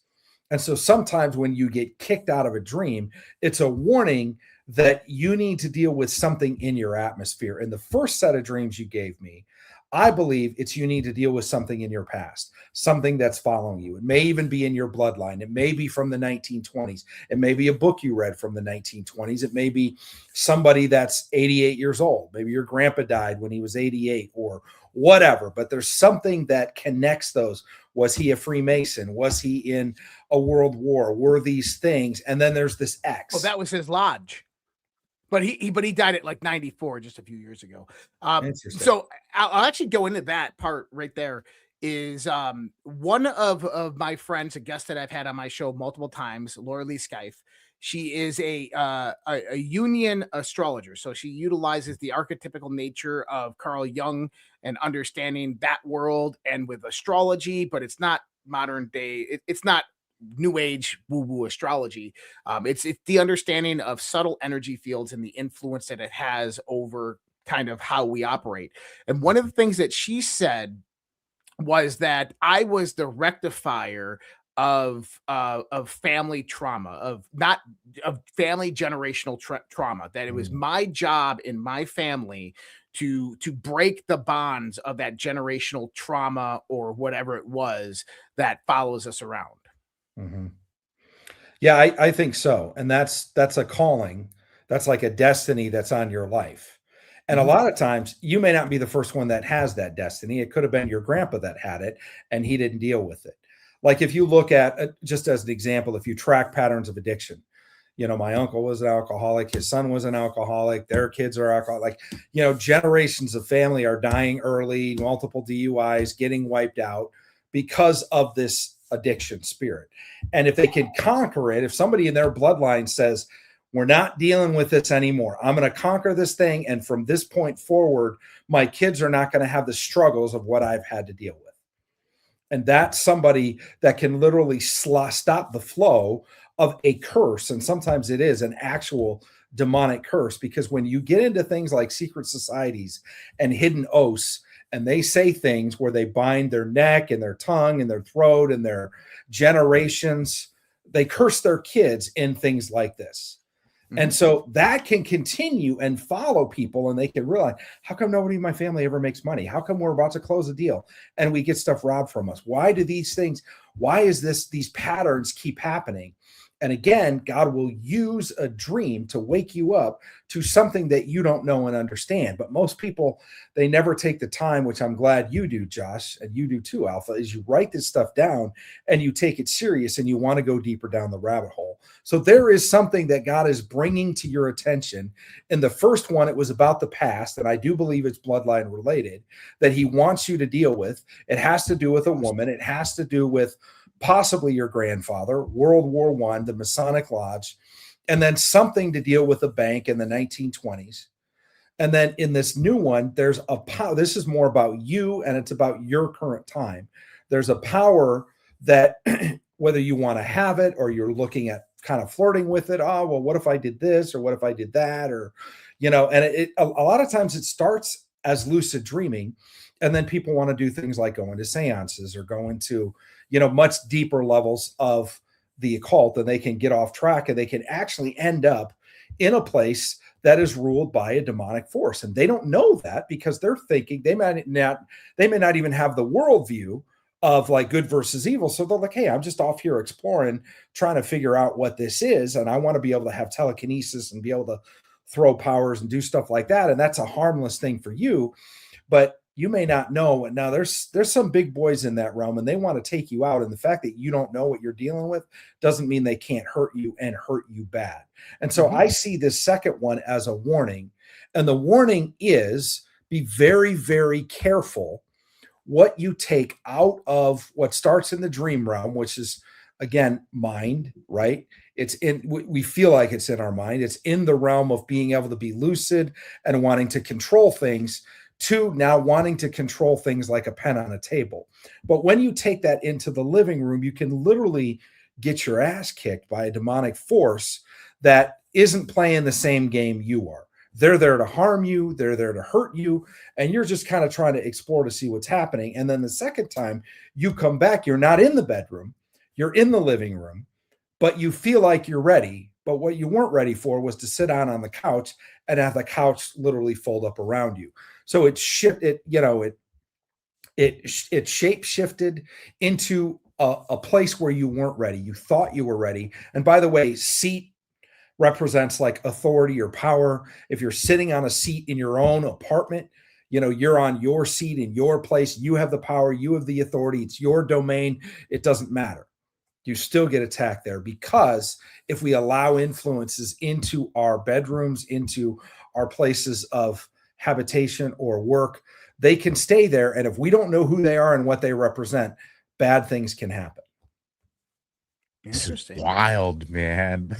I felt like you were walking me through a movie, Josh. Like that. Now, by the way, so I will also preface this. So, throughout my life, I've lived a very interesting life, and up until about 28 years of age, I didn't really think that it was abnormal, that it was not, that it was interesting. I just thought it was a really boring life.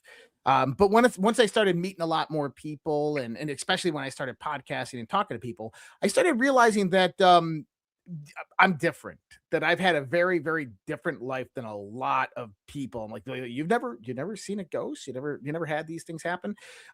Grew up in a town where my first house was a library built in 1801, the first library in the town. Wow. There was a Catholic priest that did an exorcism on the house right next to us. We had entities in the house that I grew up in, my mom's house that I moved to afterwards. There was a lot of crazy shit there. I got dragged across the couch by my leg by an entity that my dog was scratching at the walls to get to. Was it in the living room? It was in the living room. Yeah. Yeah. It was in the living room. On a couch in the living room, you actually encountered a physical entity in your waking life. I was in 10 years. It was my first day in that house. I was 10 years old. It was Halloween, and my mom and her husband at the time were out. And by the way, I call her, I don't say my stepdad, if you noticed that, her husband. Very evil dude, still alive. He's probably 88. Interesting enough. Interesting. Yeah, that's in 43. So I don't know, 43, 42, 43, around that time.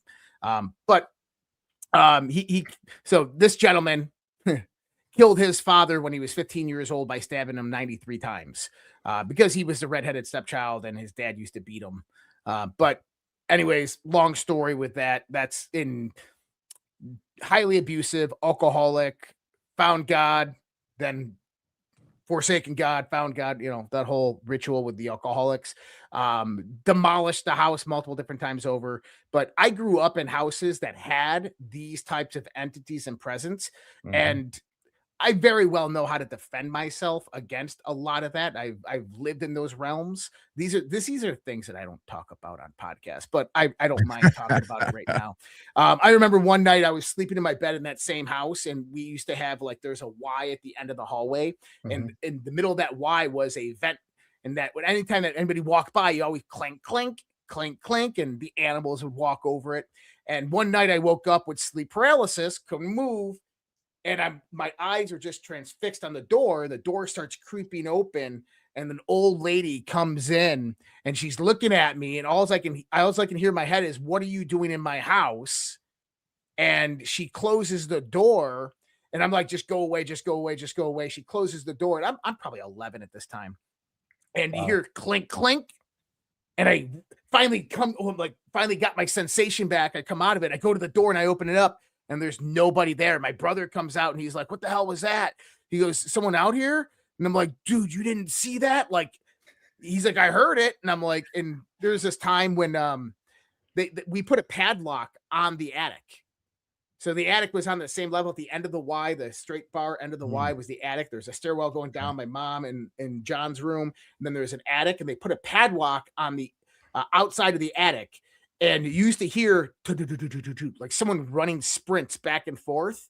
And I'm like young, I'm 11, 12. They're like, oh, it's just a squirrel. It's just a squirrel. And then this one night, everybody got woken up at 3 a.m. And if you can imagine, like my mom and her husband's room, my brother's room, my room, and then my other brother's room, we all come out at 3 a.m. and the padlock is going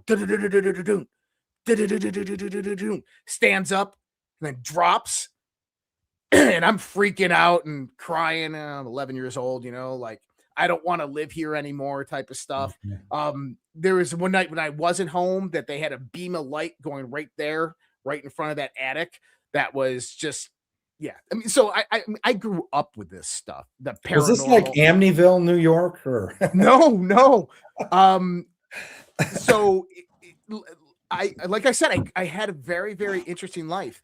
My mother is, I would say, a revelationist Christian. She believes in revelations. She believes she is a witch hunter, demon hunter. She hunts them down with her mind and identifies them and sends God and Jesus after them. I've had all different types of visions. There was a point in my life where, like, my mom's always told me, my grandma's always told me, you're protected by angels. You're protected by angels. And I truly do believe it. We were in a car one night and we were being chased by another truck. We were being chased by a truck. And if you can imagine this, we went to go smoke some weed when we were younger, probably like 15. And we're on this old dirt road and we pull in our spot and there was somebody there. We didn't see them because they were behind the tree line, and we smacked their car and we're like, get out of here. And we burn out and he starts chasing us. And we're going down this one road that's a 90-degree turn. At the end of the 90 degrees is a maple tree or an oak tree. And we missed the turn and I'm in backseat bitch, no seatbelt. So backseat, middle seat, no seatbelt. And we missed a turn. We come forth back this way and right into the tree. And it was almost like just arms just grabbed me. And nothing happened. Didn't fly through windshields or anything like that. And I've had multiple occurrences like that. When I was born, I had anaphylactic shock and died. I had SIDS. I died in my crib. My mother's friend brought me back. I almost drowned in her pool. My brother Jason saved me from that. I had that experience of the drowning. Did I ever share that with you, Josh? No. I'll share it real quick because But I've had tons of shit. Like I can go through bump. And that's, by the way, that's just like before 11, before 12. If we went to modern day, I can talk about all different types of experiences that I've had. A lot of them good, some of them angelic and beautiful. Some of them where where you're at. And in the context of the power, 1 second, Alpha, in the sense of the power, I always interpreted it that it's not that I'm wanting to do telekinesis or anything like that. It's in my dream. That's how it symbolically arises as my power in this world. And that, like you were saying, there's powers in this world that would throw me against a wall and shut me up very, very fast if I used my power to say certain things. Or at least that's how I've always envisioned. And me and Alpha have talked in private about this, is that there's certain things I can't talk about. There's just certain stuff out there that I know I can't talk about. And I think that maybe, and this is what I was saying, it's like one of those discussions maybe off the podcast, but you can't say these things without recourse. And I know my power. And the question is I'm gauging myself within the dream if I'm powerful enough to put this stuff out to the world yet. At least that's how I've always interpreted it. So, well, I'll save the drowning thing for another time, because I do want to ask, because I know we're getting there, and I don't know how much time you have, John, because I know you're in a later thing. I want to respect your time. But something I hear a lot of people talking about lately is 11/11, whether it's on the clock, whether it's just this 11:11. You've seen a lot of people talking about, I keep seeing 11:11. I keep seeing 11:11. And then the other thing, and I've been seeing this throughout the chat tonight, is people saying that I just don't dream. What do you guys make of those two things? Josh, you want to go or? No, absolutely. Go right ahead. You. Well, great questions, by the way. Great questions. I made an entire course called Supercharge Your Dream Life for people who are like, I love that you talk about interpreting dreams, but I don't dream or I don't remember my dreams. And so we teach people how to dream. The fact of the matter is, scientifically, we can prove that you do dream. But what's typically the disconnect is people don't remember. And a lot of the reason why they don't remember is they don't position themselves before they go to sleep, and they don't position themselves upon waking up to remember their dreams. And so the second they wake up, they grab their phone, they have 15 text messages, and their mind's gone. They're looking at the day and, oh, I got this, and all my alarm, and all the kids are waking up, and all the coffee pot. And, so if you're not intentional about how you wake up and how you go to sleep, one of the things, by the way, that leads into that is ask. You can ask for dreams. I, believe it or not, ask for nightmares. I pray that God gives me nightmares. Why? Because I believe all dreams come from God, and because they're so vivid, and if they're emotional, you wake up and you're like, but you remember everything. I would rather have that than wake up where I'm like, I'm in the place with the people and it's gone. That frustrates me. I'd rather wake up in a cold sweat than not. And so one of the things that's interesting is, in the military, if the general says, go take that hill, the first place you go is to intelligence. And you say, okay, I need topographical maps. I need wind direction. I need weather. I need enemy encampments. And you put together what's called an RFI, a request for intelligence, so you can put together a plan to go take the hill. So there's many times that we're doing something, and this is everything from interpreting a dream and not knowing a symbol to, I just met a person, they want to do business with me, I don't know if I can trust them. This just happened this last weekend. And so I'll pray and I'll say, God, will you tell me about that person?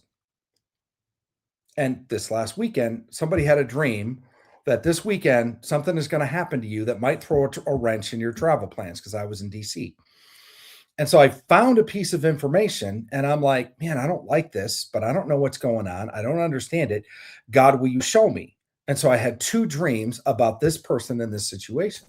And so I called them and it was true. And it was very shocking news. And I found out that it was true. And then I found out that even some of the details, which are things that I would never know in the dream, were also true. And so ask God to give you dreams. If you don't believe in God, that doesn't mean he won't speak to you in dreams. When the whole Gaza thing was going on and there were all these Hamas people out there and everything else and blah, blah, blah, you can think what you want about that situation. But I prayed live, and we can go back and look up the timestamp. And I said, God, I just pray that you would reveal yourself as Jesus Christ to these Hamas fighters in Gaza. It was no less than 3 weeks later when an article comes out and it says 200 people, 200 men in Gaza plus, all had the same dream the same night about what they call the man in white, which, if you know about Muslims dreaming, it's a typical way that Jesus introduces himself. So you can ask for somebody else to have dreams. You could be in a conversation like this, listening to this podcast, and hear about dreams. And now you're suddenly going to start to dream. And it happens all the time around people that are dreamers.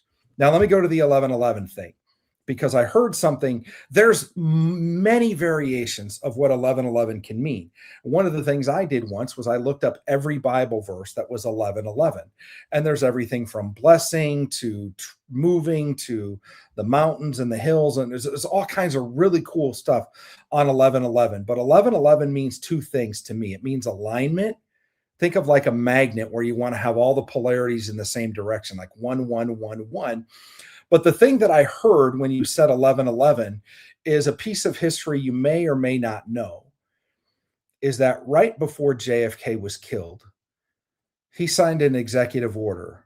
And it was an executive order to give the power of printing money back to the Treasury and make U.S. Treasury silver certificates. and it was Executive Order 11110. And after he was killed, the powers that be rounded up all of those silver certificates and burned them all, and they disappeared. And if you can find one or two, they're extremely valuable because they're not available anymore. And that was kind of the message. Don't mess with the central banking system and the Federal Reserve. And a lot of people believe that was, and likely is, one of the reasons potentially that JFK was killed. So it's interesting if people are seeing that now, in light of the golden era that we live in, who our president is, the underground war that's happening, and the transfer of power at the Federal Reserve, this week? So if you're seeing 1111, what you need to know, because again, it doesn't mean, a lot of people are like, well, it always means this. Well, maybe it means that to you, but it doesn't mean that to everybody, and it doesn't mean that in every case. So that's why when somebody says something like, what does this mean? I want to get quiet. And that's the first thing I heard was JFK Executive Order. Interesting. Let me ask you guys this too. How does, if all, I don't know if it does interdimensional stuff play into dreams at all? Yes. And I'll tell you how. I don't believe interdimensionals, and I'm happy to be wrong. I say that. Now, again, when I say all dreams come from God, it's because I studied it for 4 years, not believing it was true. And I can be very hard-headed and very argumentative. It came as a thought when I was trying to interpret the dream of a woman that had a riddle at the end. And we couldn't solve the riddle. I had to meet with her 3 times to finally solve the riddle. And once I solved the riddle, I knew about the situation, and it was mind-blowing. But in the midst of it, it was about like an ex-fiance that they broke up 10 months ago and blah, blah, blah. And she said, you know what? I hate dreaming. I wish I would never dream again. And I felt physically like I got punched in the stomach when I heard that. And I'm like, man, that's weird. And I heard this in my mind. I heard, arise, my darling, my beautiful one, and come along. For behold, the winter is past. The rain is over and gone. The flowers have appeared in the land. The time of singing has come. And I knew that to be Song of Solomon. I now know it's Song of Solomon 2, verse 10. But I'm like, what the heck does that have to do with the fact that this chick doesn't want to dream? It was the dumbest thing. Why am I thinking this? This makes no sense at all. And so I asked the question. And then I heard a question. Who do you say arise to? Someone who's sleeping. And then I heard, yes, dreams are the love language. Now, and if you look at that verse, it's a figurative love language. Arise, my darling, my beautiful one, the trees, the spring, the time of singing. It's all poetic. It's figurative, romantic language. And I heard this. I heard dreams are the love language of God to his kids. And the first thing I did was argue. Well, I've always heard there's demonic dreams, soul dreams, and God dreams. What about that? And then I just, well, yeah, you should probably look that up. And so I'm like, okay, well, I'm gonna go all the way back to the beginning. I'm gonna find one of the most ancient texts in the history of the world, which is the Bible, and I'm gonna find every demonic dream in the Bible. Well, that was an exercise in futility because there's none. And in fact, there's nowhere in Scripture at all that even suggests that anybody that other than God has the technology or the capability. It's not that the devil and demons don't want to terrorize the hell out of you while you sleep. They absolutely do. They can't do it. They don't have the power in that realm, which again, back to your dream, Josh, it's interesting because you're talking about powers in the dream realm. The enemy doesn't have power in the dream realm, but you try to do some of the stuff you do in a dream in waking life. Oh yeah, that's a whole different story. And that's what the warning was. And so I think it's absolutely fascinating that if you have that premise that dreams come from God, then you begin to look at things as being more important, more serious, more worthy of your time. And then all you need to do is have it proven to you once or twice that you get woken up 24 hours before the CENTCOM base in Qatar is bombed, and you called that one 3 years ago. And you're like, then you start to know, when you get to the place that I've been, there is no way I believe that anybody will ever be able to convince me it's not real. Now, interdimensionals, Can a demon come into your room? Go to a hotel. I just stayed at a 270-year-old house in Virginia that was first built in 1742. I did my last podcast from it. And they said there's Union soldiers, there's Confederate soldiers, there's a lady named Maggie, there's all kinds of ghosts and stuff up here. When I went into the room, I said, look, I'm tired. Get out of my room. Leave me alone. I don't want to hear nothing from any of you. And I didn't. You know, so if you go into a place and somebody was brutally murdered in that room and you don't clean the spiritual atmosphere, those of you that know how to do it, if you don't ask, then you may have a dream that you are getting murdered in that room or something terrible happens. And it may actually end up being exactly what happened historically in that room. Yep. And then people will be like, well, that's a demonic dream. It's a demonic dream in that God is warning you of, let's say, an interdimensional presence in the room. So the question was, can interdimensionals affect your dreams? If a presence is in a room that God wants to warn you of, he will give you a dream warning you of that.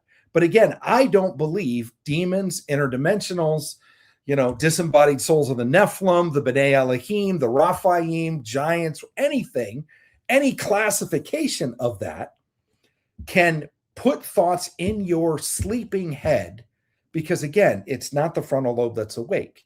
And so who else knows how to access the sides of whatever it's cerebral cortex? So I believe that, yeah, they can affect your dreams, because if they're there, God could warn you, but no, they can't directly crawl into your head and make you see a movie. So what I'm taking here, man, out of all the times we've talked, John, this has never clicked with me. Our dreams are a skiff between us and our creator. Exactly. Yes. Perfect way to say it. Yeah. That gives us a hell of a lot of leverage in the world. And they can be revelationary, they can be prophetic, they can be a lot of different things. I've been very, very psychic throughout my life. If you want to, I mean, you can call it prophetic, psychic, however we just think about foresight. Yeah, we would call it prophetic, but yeah, I so there was I was in, what is it, Gardenia, California. Yeah, Gardenia. Yeah, Gardenia. I was at a hotel in Gardenia, and when I got out of the Navy, I worked for a contractor and went around the country and did all their IT. So we install all their cabling, all their back-end servers, POS system, McDonald's. So and I went around and I did over 26 different McDonald's renovations. And I led a team to do that. And then we would work till 4, 5, 6 in the morning, and then we'd sleep throughout the day before we took the flight later that night.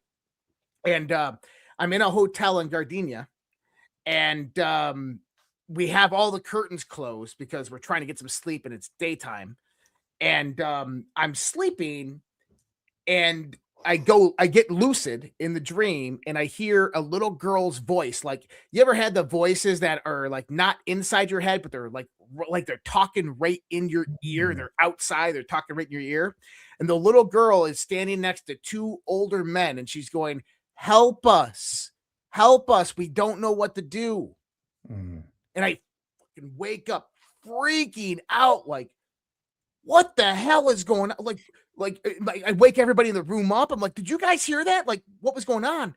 And my buddy's like all pissed off. He turns the TV on, and on the TV, Gabby Gifford was just shot in Arizona. 3 people killed, 2 men and a little girl. Yeah. Wow. You know, I have a buddy that is into this kind of stuff, and even weirder stuff than this, believe it or not. But I was with him, and he had just gotten done speaking at like a mini conference, and we walk out, and a lady stops him, and then like his assistant came out and said, "Hey, are you okay? Do you need us to remove this lady?" And he goes, "Do you know who that was?" And his assistant was like, "No." And he's, "That's the cell phone lady." And he's like, "No way." So we sit in the car and we're driving to this next event. And I'm like, okay, so what's the deal with the cell phone lady? And he said, so this lady, that lady that you saw over there, she had a dream. And she had a dream that she was in a shipping container and her hands were bound behind her and she was sitting Indian style on the floor. So she dreams and she's just in this dream, and she looks around and there's women lined up against the wall, seated bound like she is on both sides. And then there's a guy walking back and forth with an AK-47. And she realizes in the dream, she's being trafficked. Yeah. And she's like, huh. And as her hands are behind her back, she feels her phone, because she kept her phone in her back pants pocket. She feels her phone. She pulls her phone out. She opens up maps and she drops a pin to where she's at. And by then, the guard walked back and forth, discovers she's looking at something on the side or behind her. And he comes over and he sees her phone and he says, what are you trying to do? Escape. Bam. And then he butts her with the butt of the gun into her nose and she wakes up. And it was a very incredibly vivid dream. So vivid, in fact, that she reached over on the nightstand and she grabbed her phone and she opened her phone. And guess what? It was opened in maps and there was a pin dropped. We've had dreams. Huh? Did she ever send the cops there? No, she didn't go there. But we've had dreams where people do stuff like that, where I had a dream that there was a flatbed truck and there were a white flatbed truck, 3 row houses. In the middle one, there's something going on. Right across the street is a warehouse. It's in a small town. I know it's in Arizona. I think the name of this town is like, Mickey or something weird So a friend of mine calls me from New Jersey, who's been part of my training. She says, I had this dream that there's like a 6-month-old kid being trafficked. And here's what we know: a white flatbed Ford truck, 3 row houses right next to each other, something in the middle house across the street, blah, blah, blah. And so I have a friend that happens to does a whole lot of stuff with human trafficking, that lives in Arizona. So I call her. And I say, hey, you anywhere near this town? Yeah, it's about 2 hours away. Why? What's up? Let me put you on the phone with my friend from Jersey. Put her on the phone with I had this dream. And she's like, she knows me. So she's like, oh, okay, cool. Tell me the deal. So 6-month-old baby, being trafficked, 3 row houses, warehouse, flatbed Ford truck, blah, blah, blah. And so my friend's like, all right, I'm on it. Well, again, if you don't think dreams are intel, you're probably not going to do anything. If you think dreams are intel, what's the first thing you would do? Well, let's go to the town. So she goes to the town and she's like, it's a town of like 1,500 people. She's like, what the heck am I going to do here? And so she's like, well, I don't know how to find if there's a 6-month-old kid in danger. And she just hears this thought in her head, or this voice, or we believe it was the voice of God, that said, look up churches. And so she looks up churches and she finds the largest church in that town. And she goes to church and she says, can we talk to the pastor?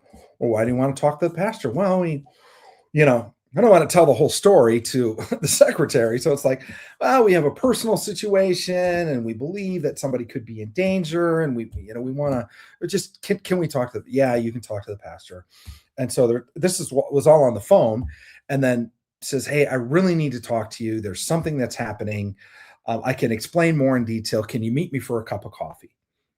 And the pastor's like, well, okay, I'm going to bring my wife with me and, meet us here.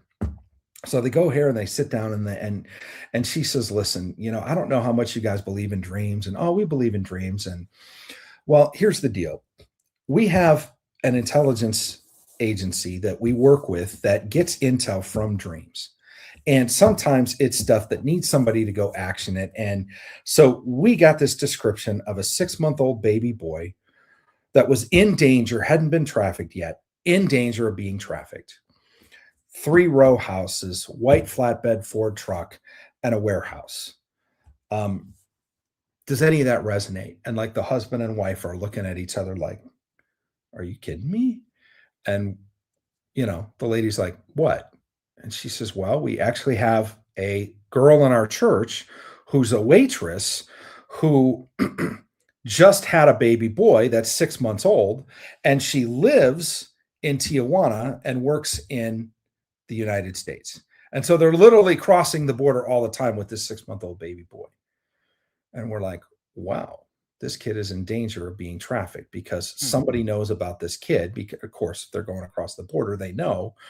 And this was a warning. And so they said, well, what's really funny is the lady that's a waitress works here at this restaurant that we chose to meet at. Like, what are the odds of that? And so they're like, okay, well, we'll go talk to her. And she said, okay, well, I got another assignment. And so she goes out into the town, finds 3 row houses. In front of the middle one is parked a flat Ford white, a flatbed white Ford pickup truck. And directly across the street is a warehouse. Okay, well, I found the location. What am I supposed to do now? So she, on her way out of town, stops at a payphone, picks up the payphone, and calls the police and says, we want to report some nefarious activity. And the guy's like, well, who are you? Well, I'm here who are you? We're not going to take your report. And she said, listen, this is a courtesy. We are an intelligence agency. We're not going to tell you who. We're not going to give you any credentials. You can do with the information what you want, but we have information that there is human trafficking in your town, in this location, with this truck, and particularly at this warehouse. And the guy's like, I've lived here for 20 years. There hasn't been anything in that warehouse for at least 7. And she said, oh, really? Well, then why are the lights on? And the cop was like, what? And she said, yeah, you got the information. Do with it what you want. Click. And then drove 2 hours home. I don't know how the rest of the story turns out, but needless to say, we have seen people protected, and those aren't the most dramatic stories. The most dramatic stories we can't tell because they have to do with things like preventing harm from very public figures and things like that, and seeing multiple confirmations and knowing times, dates, locations, and understanding, and then getting that information in the hands of the right people or doing something in a different realm where history is shifted and things are changed, and we can tell what we did over here just affected that, and now we know the outcome is different. So it's very, very much a real power. It's very much a real power when you dream it, but it's communication from God. Yeah, I love that. It's a skiff with your creator. Absolutely. And even though you wake up, the enemy doesn't know what your dream is. It's only when you start talking about it. But the funny thing is he doesn't understand dream language. So you could say, well, I had a dream my cat threw up and that my mom ran over a mouse. And they're like, okay, that's gibberish. Never mind. Yeah, never mind. Don't listen to this. But you realize that, oh, this could mean this, and this could mean that, and this could mean that. And so, and we can even pray, and we've done this, and people can think this stuff is weird, and I really don't care. I've seen so much stuff. Nobody's ever going to be able to convince me that this stuff isn't real. But you can pray against illegal surveillance. I have a friend in, let's just say, various intelligence agencies, and he's spoken about this publicly, where he was assigned to a certain said country that was very actively pursuing an intercontinental ballistic missile program. And every time they knew a launch was going to occur, they would stand on the shore of another said closely related country. And when the missile would fire, they would specifically speak to a certain component on the guidance chip in the nose cone of the gyroscope of the missile. And every time they would, the missile would then go haywire and crash into the ocean. And for the life of the people and the scientists in certain said country, they could never figure out why they could never get a missile that actually worked. This is an example, by the way, of powers that you may have in dreams being actually used in the real world if you know how to use them. And there are real things that have happened, and there are real things that we know about that have affected the very life and even governance of nations and heads of state, because things have been done in a realm that people would say, oh, that's interdimensional territory. Great. And that's why there's spiritual warfare and there's spiritual intelligence. If you really want to understand how to do spiritual warfare at a deep level, then you better be read in on who the enemy is. And you better understand where they come from, how deep they go, how way back they go. And you better not go in because you're feeling frisky and I'm going to go take on all voodooism over Haiti because I don't like it. You better know what authority you have. And and that realm is I always grew up with this story. I grew up was Catholic, and then my parents became charismatic and grew up in kind of a charismatic church. And we believed in demons and things like that. I've seen demons cast out of people and stuff like that. But I was always told a story of 3 guys that had a burden for voodooism over Haiti. They went into a private room and they came against the spirit of all voodooism over Haiti. And 2 of them immediately went into a coma. Damn. And had to be carried out and go to a hospital. So I was always told, listen, when there's like territorial or national principalities, you don't go pick a fight with those because you don't like them and think that your powers in the dream realm can equal the powers in the living room.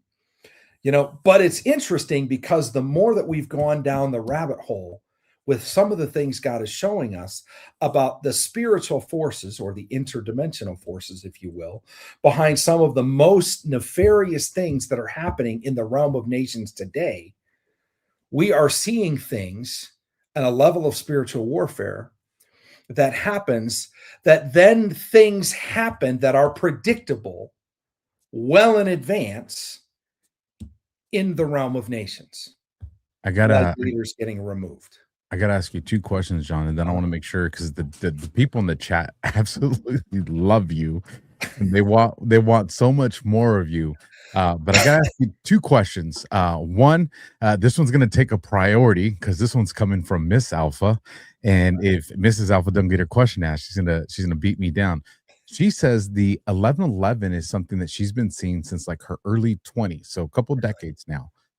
So does that mean something if somebody's seen it in their life for a very long time? And then the second question I have, because this has been in some of the other chats too, why do some people dream in color and why do some people dream without color?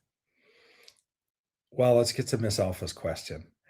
One of the things I did, and I got to find it, I don't know if I have it on this computer, is I did, and I'm very much, I just, the things that have been proven to me, I know that God is real. And so I believe what's in the Bible.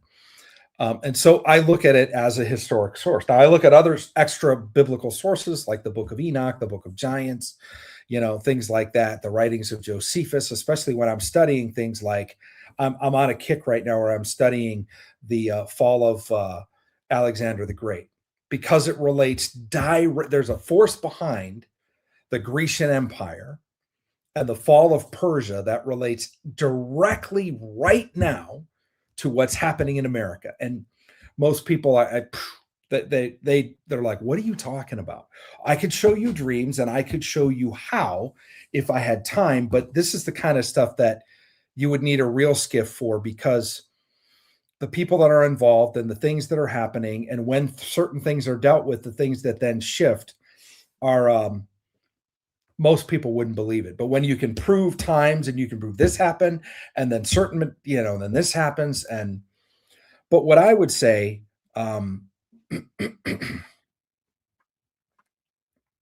here's what I felt.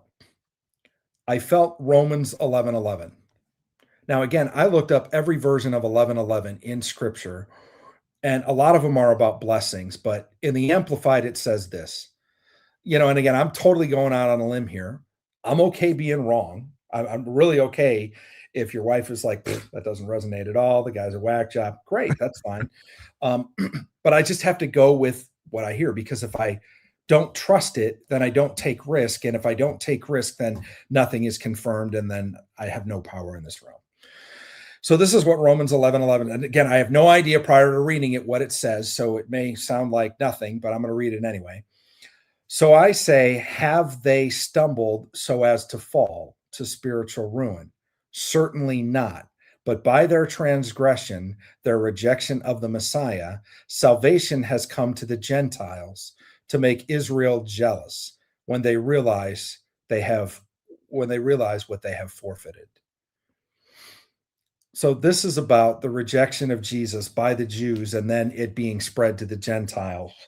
But I think there's something deep in there for her, that have they stumbled so as to fall? Certainly not.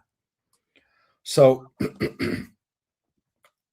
my interpretation of that, particularly for her, is the idea that it's the Bible proclaiming that even though they think that they're disqualified, or that they're out of favor, or that they've done something, or that some people are like, oh, I'm cursed, or oh, I did this sin once and I can't believe it, and I've never forgiven myself. This says, so I say, have they stumbled so as to fall? Certainly not. And so what I would say is, if there's anything in the life of Mrs. Alpha where she thinks that she's done something that has caused her spiritual ruin, or she feels like, some people, they have a dream that their neighbor dies, they get freaked out and they wish their dreams, they would never dream again. And then they feel like they blew it because now they're adults and they don't dream. God honored that request. And you can request to have it back and it can be restored. But it could be something like that where she feels like there was something that she did wrong. And I feel like what God is trying to get this message to her. And what he does is he'll start giving you the message. The best way is to remember Harry Potter when he's staying under the stairs and the owl comes in and slips an invite to Hogwarts through the front door. And then they take it and they burn it. And then he comes with another, and then they burn that. And then it ends up being this whole massive flock of owls, and they fill the whole house with these letters. So that's the thing. God will give you a sign that you don't understand, and he may give it to you 5 years ago. And when you finally meet the destiny point where someone is in your life, or there's a conversation like this, where you get the interpretation, you have a stack of do not open until Christmas letters, but now it's Christmas. And now you realize that whatever this message is, God's been speaking to me for the last 5 years, like all the way back when whatever I did where I felt disqualified, God began to show me 11:11. And for 5 years, I had no clue what it meant. Now I know what it means. And now it all makes sense, including why it started when it did. Yeah. So I love what you said right there, because I wanted to do something with this. I wanted to give people kind of what the scientist would say, but then what I believe. The scientists would say that this is apopenia, right? Apopenia is where you start to see numbers and patterns and these types of things within just random information, right? And they would say it's nonsense, it's meaningless, there's no synchronicity. Carl Jung would talk about it in the context of synchronicity. And what I will say is with people that are seeing the repeating numbers 333, 1111, 1001, whatever it might be, this is how I view it, because it's very similar to what you just said. Is that you have this unfolding that happens over time, and you have various different points in time that God is going to reveal something to you, or that you're going to figure something out, or you're going to meet your destiny or your fate or whatever that is. Now, imagine that somehow in your life at that point in time, like your Miss Alpha's life at 20 years of age, something happened to her, and she began to associate and anchor within her mind, and I always have to give this framework, is that a thought is a pattern and a sequence over time of neurological firing. So trillions upon trillions of neurons firing in patterns and sequences over time. This produces a three-dimensional through time construct of what a thought is. So imagine that Miss Alpha, at age 20, had something that she associated, anchored with that thought construct at that time. And then throughout her life, randomly, boom, oh my God, 1111. Oh my God, 1111. But what that really is your reticular activating system. It is part of your brain that recognizes frequencies and patterns of things, which is brought importance to that association of that thought construct. So every time that you see it, you might not associate directly what that thought construct is, but your subconscious is reminding you of what it is, seeing if you come to the epiphany, bringing it back up, because maybe it's associated with a negative feeling or a good feeling or a loving feeling, or maybe it was something wonderful, or maybe it was a message for whatever it might be. But you can find these that they reveal themselves over time, that there's going to be one day where that synchronicity is going to match up. So that sequence and process over time of that thought construct is going to match that time, and all of a sudden, oh my God, the epiphany, the aha. It just clicks. Yep. And so then the second part then, or the second question, why the difference? Some people dream in color, some don't. That's a really interesting question. I don't know if I ever remember if I dream in color or not, unless I see a particular color. A lot of times I don't wake up and think, did I dream in color?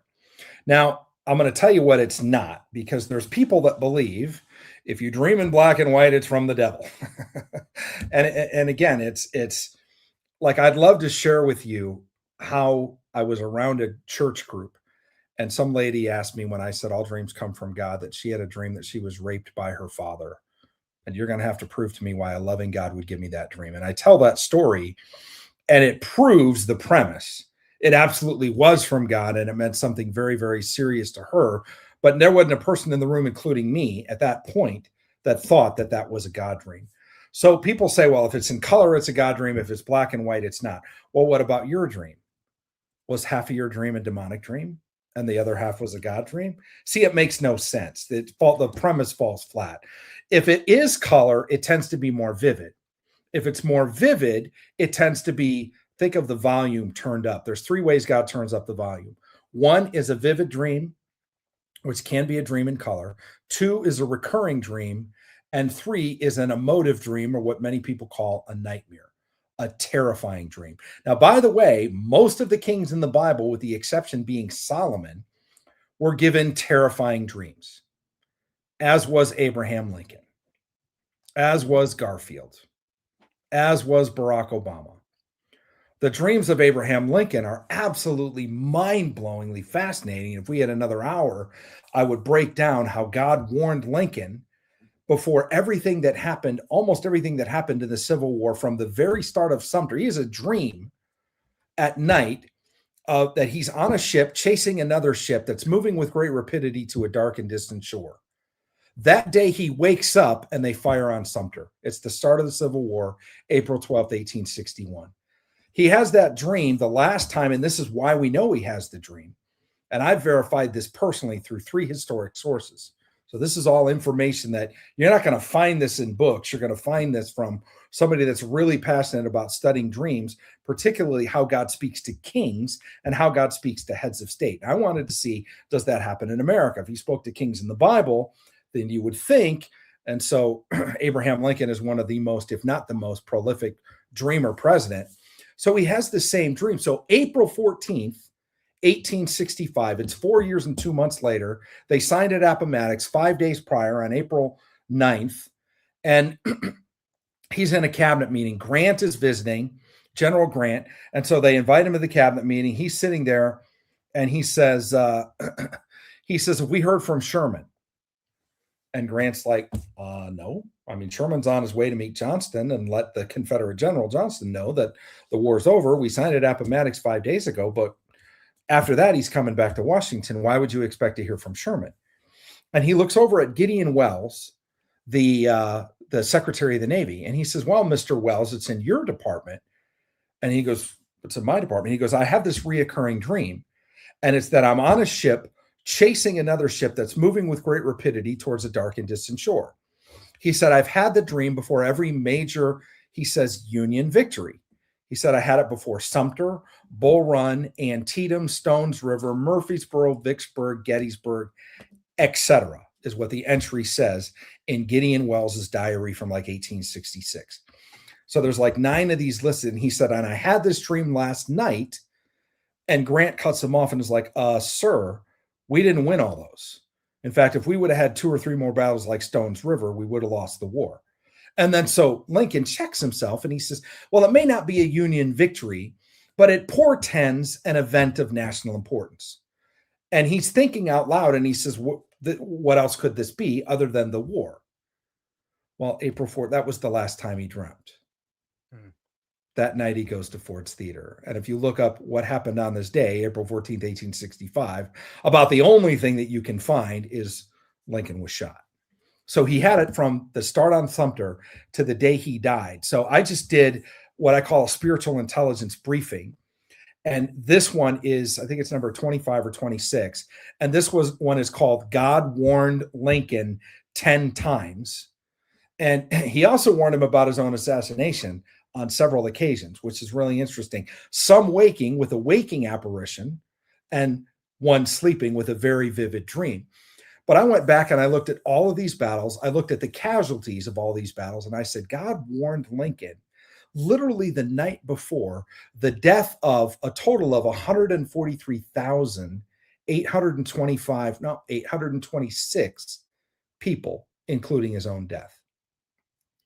Now, what's absolutely mind-blowing is, and I'll share this with you, and it's a little bit of a spoiler alert for anybody that goes, but go back and watch God Warned Lincoln 10 Times Anyway, was I get the diary of Gideon Wells and I on an ebook, and I'm searching for the word dream. And I come across this passage and I'm like, what the heck is this? This doesn't make any sense. And so again, the dream was I'm on a ship chasing another ship that moves with great rapidity to a dark and distant shore. So I come across this log that the Secretary of the Navy is talking to Secretary of State Seward about a cable they got in from Tassara, who's the Spanish provincial government leader of Cuba. And he said, hey, your boys bought a ship down here and they're harassing people in Cuba. And then they're like, well, no, that's until the Secretary of the Navy checks into it. And I was like, oh, that's not an American schooner. That's a British schooner. And then Lord Lyons, who's the ambassador from Britain, gets involved. And then I look up the naval military history, which is on the Navy's website, the naval military history of a ship named Annie that was chasing another ship that tried to run a naval blockade. And they chased this British schooner to a dark and distant shore. It escaped to Cuba, and they fired upon it, and they got a medal for firing upon it. When did this happen? April of 1863. Now, again, the war started in April of 61. He dies in April of 65. The exact halfway point is April of 1863. Guess what the name of the ship was? Dream. No. The name of the ship was Dream. I can show you, I have a picture of the ship. I can show you the military entry. I can show you the discussion in the diary of the Secretary of the Navy. Like, this is the kind of stuff that when you see this happen 25 times, you stop wondering if there's a supernatural component connected to dreams, because you're like, I'm like, oh, what the hell was that? You guys, I know, right? You're like, that actually happened in real life at the exact 2-year point of the war. I don't know what that means. I wonder if Kennedy had dreams, because you know, two presidents, 1 century apart, both shot in the head, both broke a nation's heart. One had a secretary named Kennedy. One had a secretary named Lincoln. One was shot in Ford Theater. The other one was shot in a Ford. Right. In a Lincoln. Right. And so I wonder if Kennedy had dreams too, because there's that and this is the synchronistic, like, symbolism, or God's sense of humor, if you want to look at it like that, of reality, is that I always look at it as patterns or kind of like temporal frequencies that kind of resonate, and they kind of lap over each other. So you have very similar occurrences that begin to unfold. But man, that's fucking nuts. Isn't that crazy? I mean, that I can show you all the research on this. What's really cool is I can show you stuff related to what's happening now in places like Iran that we saw in advance. And I gave you guys just a tiny little taste of that. And because of the sake of what's happening and our military backgrounds, there's a lot that I won't say. But what's interesting is I love what you said, Josh, about the 1111 thing from Mrs. Alpha. Is you said we have the reticular activator and we have this and we have that. And the whole time you were saying that, I was thinking, yeah, that's what we said. It was a spiritual experience. Yeah. Because who created the reticular activator? Well, and that's what I was saying. I'm going to give you the scientist and then the truth, right? Like, right. Well, people think it's all or nothing. Like, interdimensionals are just demons. No, they're not, because there's physical ships and they're implanting things in human beings. So they have technology and manufacturing, and they're not just, it's just some nefarious force that you can say, go away and boo. No, but they're also not something else where we think it's just this without a spiritual component, just like dreams. So dreams, can they be explained by science? I don't think science explains dreams well, but we can explain the composite of the brain, the reticular activator system, how it works, seeing 1111, being predisposed to see it over and over and over again. But also, are we predisposed to see it because God wanted to get a message to somebody that started 5 years ago and happens with certain periodicity? Now, what's really cool is when you really get into understanding this kind of stuff, then you begin to go back and you start writing down the date and the time every time you see it. And then you say, what was happening in my life this day and that day and that day? And you start treating it like a CIA agent would run down an intel lead. If you treat it like intelligence, your mind will explode because of the synchronicities that you see.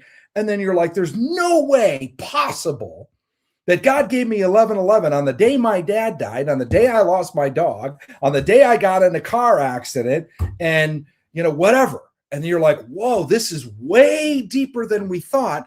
But most people, they don't have the flashlight that Alpha has in his dream, and they don't have their eyes checked, so they're not tuned to be able to see in the dark as well as in the light. I'll say this because 11:11 when the dog dies or something like that. I do this thing where I go outside, and I've trained my mind and my brain to look for signals, right? And my signal for God communicating or God telling you it's all right, everything's going to be okay, or consoling you, whatever that is, the wind blowing, right? So whenever I'm outside, I always put my hands to my back like this and put them like this, and I put them back, palms out. And even on the days when there's zero wind, it's as calm as ever. The wind will pick up. I go, hi, God. I always do this, and it always happens. I'll be like, you guys want to see wind? They'll be like, what? I'll be like, watch. And the wind will happen. Now, that's interesting. But it's going cool. Back. It is cool. It's I don't know. It's really like I said, we got gifts, right? Now, going back into the reticular activating system, is the reason I did that is because I wanted people to see that there's science and there's reality. Right? Yes. Like, for instance, right now, people are like, oh my God, I'm watching this amazing podcast, and look at all the information I just learned. And I got all these notes on my computer. And the scientists were like, no. That's a computer. That's a processor and a graphics chip. And it's a monitor. And in the monitor, you have pixels. And these pixels are just transistors that are lighting up with red, blue, and green. You don't know what you're talking about. That never happened. This is the difference. Is the scientist is going to tell you kind of how things are working, not why things are working. Yes. And not how those things that work actually come together in structured information and form. And so as you're saying about dreams, is I don't think science will ever understand dreams. You're absolutely right. They're going to tell you that your opticular cortex is doing this, and your emotional parts of your brain are doing this, and this is what's happening during a dream. It's all an illusion. But then we're sitting there going, well, how did that illusion just predict the future? And here's something, because there's going to be probably close to 100,000 people that watch this show on all the different platforms, if not even more than that. And there's a lot of people that probably are saying tonight, I don't dream no more. So here's something very simple to try. Tonight, when you go to bed, just say, hey, God, I'm ready to have my dreams again. And then just check back with us in the next couple of days, and you're probably gonna be like, oh, I dream every night. What did you do? And I'm like, we didn't do anything. We're just having a conversation, and we told you to ask. And the next thing you're gonna say is Josh, Alpha, when are you bringing John back? Well, here's the thing: we are definitely gonna bring him back, but you don't have to wait. John, where can people find you? The websites and the links are down in the description, but for those people that are listening and not watching, how can people find you, and how can people get more educated, and how can people start to use dreams to their benefit? Like, how can they learn how to use this stuff? That's really good. Thank you for asking. I have a website called Dream Life Decoded. Think of your life. There's your waking life, and then there's your dreaming life, dreamlifedecoded.com. But you can also put in spiritual intel, like spiritual intelligence, spiritualintel.com. It'll get you there too. If you go to enroll on that website, there's classes. One of the best classes we have is, especially if you're spiritually minded, is the Dreams Through the Bible. It's 22 hours long. I look at every single dream in the Bible, every verse on dream. Joseph has a dream, the sun, moon, 11 stars bow down to him. It takes me an hour to unpack that dream that I just said in 10 seconds. So we do a real deep dive on everything Scripture says about dreams, and it gives you a biblical basis for your dream paradigm. And it helps correct a lot of things, because there's a lot of pastors and religious leaders and people who they don't specialize in this. And so they teach Christian urban myth, like, well, you can have a demonic dream, and if you don't like your dream and it scares you, just rebuke it. If God gave you a warning, do you really want to blow it off? Probably not. But if you really want to get deep into some of the stuff that we do, and this isn't for everybody, apply to the Spiritual Intelligence series. We have Spiritual Intelligence Mod 1, Mod 2, and Mod 3. And just to give you an example, one of the things that I teach is out of a book called, we call it the PIA, the Psychology of Intelligence Analysis. It's what analysts in the CIA call their Bible. It's to teach you how to think, like hive mind, cognitive dissonance, cognitive bias, how to create a theory of intelligence, metacognition, and instead of trying to prove the premise right, which is cognitive bias and cognitive dissonance, you work to prove it wrong. But also having 2 or 3 people together and creating agreement. The Bible says on the basis of 2 to 3 witnesses, a matter is decided. That's why when somebody sends me a dream, the president's life is in danger, we look to see, can we confirm that? And then we take 2 to 3 people in red teams, and we have multiple teams working on the problem at the same time. So we get multiple sources of intelligence, multiple analysis, and multiple teams of analysis together to be able to get the most accurate information. So it's not just one guy saying, here's my crazy idea. It's multiple people that are getting the same ideas or hearing the same things. So probably the best place to hear more about me is just Dream Life Decoded on YouTube. And if you like this stuff, especially the historic stuff, I break down stuff about George Washington, about Abraham Lincoln, about J.D. Vance. There's some things that are happening right now that dreams are coming up that are relating Trump to George Washington, and we can tell you why. And then we can tell you what has happened in the real world that aren't my thoughts, that we can prove this happened to George Washington, this happened to Donald Trump. That's the Spiritual Intelligence Briefing playlist. But we got a lot of other sources in there, a lot of questions. What if I dream of my dead relatives? There's just a lot on YouTube that you can see. And I'll tell you guys, folks, the level of accuracy that John has operated with will just blow your mind. For those of you that have been following my show since the beginning, some of the interpretations John has done with me. And some of those I can't provide the conclusion online because it turned out to be intelligence. But I'll tell you guys, you're definitely going to benefit from this. And what's really wild is you can change things in your life if you have information, if you have the intelligence, like you can change things. And you don't understand what your role may be in a much bigger picture than yourself. Whether it be for maybe your family, maybe your community, maybe the nation, maybe all of humanity. And it's probably just right here, just waiting to be decoded. And so, folks, if you're feeling pulled to it, go there, go to those websites and check that out. Josh, I got a bunch of rumble rants because people were fired up today. So I don't know if you have any, but I don't know if you have any final thoughts, and then we can get into these rumble rants because there might be a question or two in there for John. I think I had 2 come in. I'll just go ahead and nail these real quick. $10. Can I answer this question right here in the comments? Yeah, go ahead. Warrened words. And it talks about spreading the gospel. And I appreciate your passion and your heart.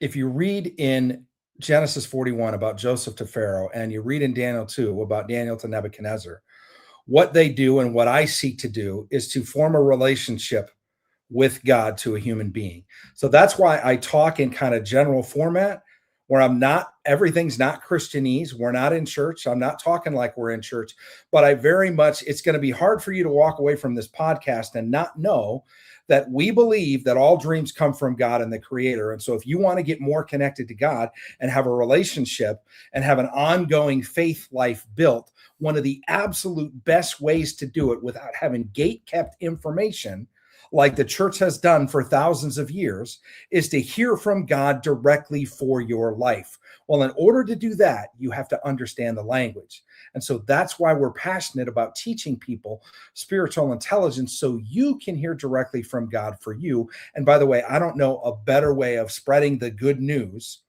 or discipling nations than to get people directly connected to the source than that. 100%. I've always said you don't need a middleman at all. I'll go ahead, Josh, and then I'll jump into mine. No, I just got a few here. So please tell me why I dream there is about 4 to 5 feet of wet snow in my dream. I'm either shoveling, driving, or oddly riding a bike. Thank you. That was from one of the people there. Is $10 Rumble Rant. Let me get through the rest of these real quick.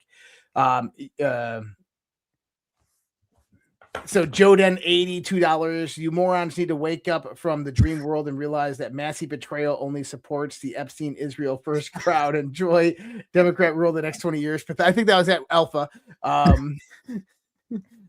Because I don't speak about those things on my show. I've been called the APAC Israeli first lobby the last few days because of Alpha and his rhetoric here. And I'm like, what are you talking? I don't. What the hell are you guys talking about? Never talks about it. It's guilt by association. I'm sorry, bro. Alpha will answer all the Massey questions. Yep. Amazing show tonight. $10 from True Deplorables.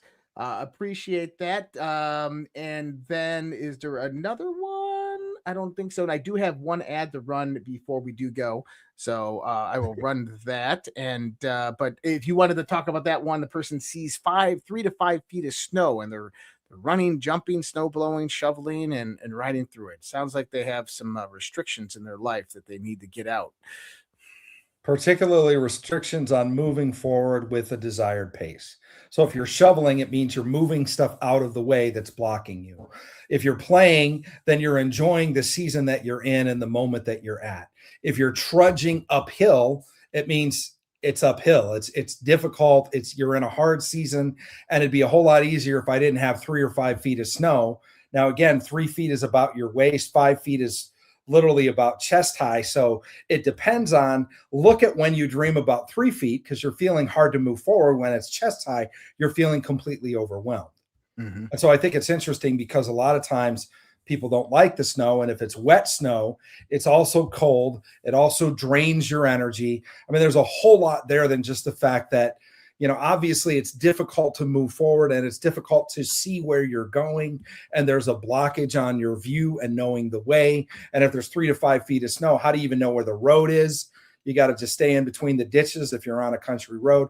So there's all of these aspects. What I would say is put yourself in that situation and think about what it would practically be like. Well, I got to get the snowblower. I got to get the salt. Well, why? Because I don't want to walk in that all the time and people can get hurt and blah, blah, blah. And even just ask. If you just ask, say, God, what does this dream mean? And then all of a sudden you get a thought, like Josh said, there's blockages in your way you need to remove. And then you're thinking about your career advancement and how you never get promoted. It might be, oh, this is key. So how do I shovel the path forward? And then you'll get the intel, and it'll be actionable intelligence. I always say, interpret your dreams to the point that you get actionable intelligence. And actionable intelligence, believe it or not, according to the Bible, isn't to just pray. People have a dream that, I had a dream that my kid was unsafe, so I'm going to pray for my kid. No, Lincoln wrote a dream to his wife while he was gone, and he said, please lock the gun cabinet. I had a disturbing dream about Teddy. Well, that's actionable intelligence. That wasn't pray for Teddy. I had a disturbing. I wish I knew what the dream was. Did he rob a bank or commit suicide, or what was he doing with his gun? But it was actionable intelligence, and Lincoln had actionable intelligence. And then Lincoln treated his recurring dream as actionable intelligence all through the Civil War. So it works. Fired up. Fired up. Awesome. Well, let me run this one ad, and then you can go into yours if you want to. Yeah, go ahead. Fire off. And do you have the kids guide? If you do, just bring it up. I have another one that I'm going to do. But you're all go right. for it. That's the only one I got here. So All right, parents, real talk for a second. America's about to hit a huge milestone. We're coming up on America's 250th birthday, 250 years of freedom, grit, sacrifice, and the greatest experiment in self-government the world has ever seen. This is the perfect moment to help your kids understand why this country matters, not just fireworks and hot dogs, but the story behind it all. There's a free guide called The Kid's Guide to America's 250th Birthday, and it's honestly a great way to introduce your kids to how America began and how the founding fathers were, what they risked, and why the idea they fought for still matters today. The guide sends kids back to the moment when brave men signed the Declaration of Independence, knowing full well they were risking their lives for freedom. It breaks it all down in a way kids can actually understand and enjoy without watering it down or turning it into boring schoolwork. If you care about raising kids who know where this country came from and why it's worth preserving, this is something you'll want to grab. The best part, it's completely free with a special offer. You just need to pay the $2 for shipping and processing. Just head to freeusabirthday.com. That's freeusabirthday.com. And the Kid's Guide to America's 250th Birthday is yours for your kids today. America's story matters. Make sure the next generation knows it. There you go. So let me get this one up on the screen. I saw one that I was tempted to do just to piss everybody off, but I said no. Why the wise one? Yeah, starts with Y's. Yes, I won't do it. I won't do it. No, I'm not. I'm not. But it was just going to be so funny. So instead, since we're talking tactical tonight, folks, MCG clamp, folks. You guys are going to love this stuff. You know, I've talked about a couple of the other products that they have, but check it out. I've got something for you. Actually, make that too.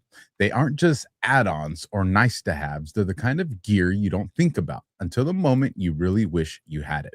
First, you're getting a tourniquet. Not the kind you see on a shelf collecting dust. This is the same style that the standard issued for the Marines in the field. This kind of tool, and this is the one for the reason. When things go sideways and there's no time to hesitate, and on top of that, I'm going to throw in the Tonto trail knife at no cost.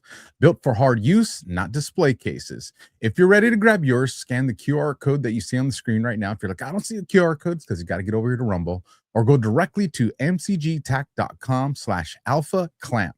That's mcgtac.com/alpha-clamp. This is about being a little more prepared than you were yesterday, a little more capable when it counts. So here's the deal. This is for the audience only right now. So don't sit on this crazy deal. Grab your clamp and free knife while they're all still available. If you got people you care about, it makes sense. Grab a couple extra while you're at it. Offers like this don't hang around that long. So if you want it, don't wait until it's gone. Again, folks, grab your clamp, tourniquet, and free knife while they're still available. Scan the QR code or visit mcgtac.com/alpha-clamp right now. And you'll see that link in the chat as well. If you're watching the replay, you'll see that down in the description. All right. Let's see what kind of Rumble rants came in over here and see if we got. You guys don't attack Josh because of stuff I say. Come on. Dollar for dollar coming in from Feaster422. Josh, what was that isotonic? Wait, hold on. They're messaging me on your Rumble rants, and they're messaging you or me on yours with the trash talking. But yes, Feaster422 says, Josh, what was the isotonic tone music that puts your brain in hyper work focus mode, and where do you find it? I want to give it a try. Just go to YouTube and search isotronic music. Isotronic. That's it. All right, $5 coming in from Susie Q20. Really loving the show, gentlemen. Thank you, Susie. Another one from Susie, $2. P.S. I cannot remember any dreams ever. I might see a blur while waking. That was early on in the show, so hopefully, Susie, you'll try some of these new methods. We got rated by Space Shot 76. Old G Anon right there. Thank you for that Space Shot. $2 coming in from ZBM. From my own experiences and limited knowledge, aren't generational curses fallen angels followers of specifically picked family lines? Again, love the guests. Very wise in my opinion. And thank you guys. I have no idea what the answer to that is. I don't know if either one of you want to tackle that one. You want to read it again? Yeah, it says, from my own experiences and limited knowledge, aren't generational curses fallen angels followers of specifically picked family lines? Not always. No, I mean, a generational curse can be as simple as a spirit of addiction. I've seen that in extended family where, you know, again, the dad dies at 60 because of cirrhosis of the liver. The son has, 23 DUIs. The grandkids, and you just think of how many generations of a family is taken out. That's a curse. That's a curse. When you realize there's a spiritual force behind that, it's not just, well, I just really like alcohol. No, there's a spiritual thing there that wants to hold your family in captivity, to not be able to have an influence on the world like you were destined to, because your destiny and your purpose, which is a lot of what God guides you to in your dreams, will wreak havoc in the enemy's world and will help in the world of the kingdom, or in the world of God. And so the enemy doesn't want you to know what your purpose and destiny are, and wants to distract you in every way possible. Again, this is why every single night you plug into the source. Doesn't matter if you think that or not. It doesn't matter if you recognize it or not. It doesn't matter if you're a Christian or a Muslim or a Satanist. If you have dreams and you really want to see your life extend to another level, first of all, realize that dreams come from God, your creator, and begin to write them down and look into them. And as you do, your beliefs are going to change. When you start seeing the things that I've seen, you're going to be like, there's nobody that'll ever be able to convince me this stuff is real. And I gave you just the tiniest little taste with like that Lincoln thing. So yeah, I believe that bloodline curses and generational attacks happen for a reason. And then there's the more nefarious side of having a conversation about Nephilims, and it all goes back to Genesis 3 when God cursed the snake in the garden. He said the seed of the serpent will be at enmity or at war with the seed of Eve. And so you have to, I have a friend that wrote a book called Seed Wars. And so you have to look at, well, what is the seed of Satan? And it's not like spiritual, it's like literal. And so then you have to really begin to understand the architecture of things like Nephilim and giants. And a lot of what we're dealing with today kind of falls in under some of that premise. It's way too much to try to unpack here, but there are bloodlines that have been bred throughout history. Laura Sanger wrote a book tracing the bloodlines of the Nephilim from Noah to the formation of the Federal Reserve. That's a real interesting, mind-blowing book, just if you want to see what can happen over time. Fascinating stuff. So fascinating. $50 coming in from Rory McGill 78. I think he misunderstood something. This was early on in the night. I think it's probably been clarified, but it says, if that dude just let a demon speak through dreams, I have a big effing problem with that. No, we're not letting the demons, as you heard, and John just said right now, these are dreams that are coming from our creator. These are dreams coming from God. So hopefully that cleared that up for you, Rory. $2 coming in from ZBM. From what I've learned, most of the Muslim nations were the original and first Christian nations. Thank you for that. $10 coming in from True Deplorable. Amazing show tonight. Thank you for that, True Deplorable. $20 coming in from Lynn Yoda. Great show. Been watching the second season of OA. And Josh, I forgive you for getting me hooked on a show that was to be 5 seasons and ended with a effing cliffhanger after season 2. Now, I'm curious what that was. Dollar for dollar ZBM. Dr. John should look into American tribesmen spiritual encounters, especially the ones who've become Christian, because they have thousands of years of long generational curses that they want to be free of. Very interesting. Very interesting. And that will conclude the Rumble rants. I didn't see any super chats that came in. Folks, do us a solid. While you're here, this helps out all of our different platforms that you're watching on. The content's free. So start off by hitting that like button, hit that share button, and then hit subscribe. That really helps us out. The other thing that really helps put these shows into the algorithms and grow the audience is when you go and you actually leave comments. The live chats, on some of the platforms they stay, the other ones disappear, but the comments really help these shows out. So whether it's a comment where you want to share your story, ask a question of some dreams, or just say, hey, you're here to support us, we appreciate that very much. John, fascinating conversation. If you could just hang around as we end the show right now, because I do want to give you a bit of feedback that, you called it. If you could just wait while we get through the outro. And Josh, send us out of here, man. I got something? No, I'm just saying. Your final words, man. My final words, man. My final words. Much love, respect, guys. God bless. Take care. Have a great night, and we'll see you next time. All right, hold on. Give me 1 second, folks. See, you weren't even freaking ready. You No, weren't even ready. The wrong one. All right, folks, we'll catch you on the next one. God bless and simplify.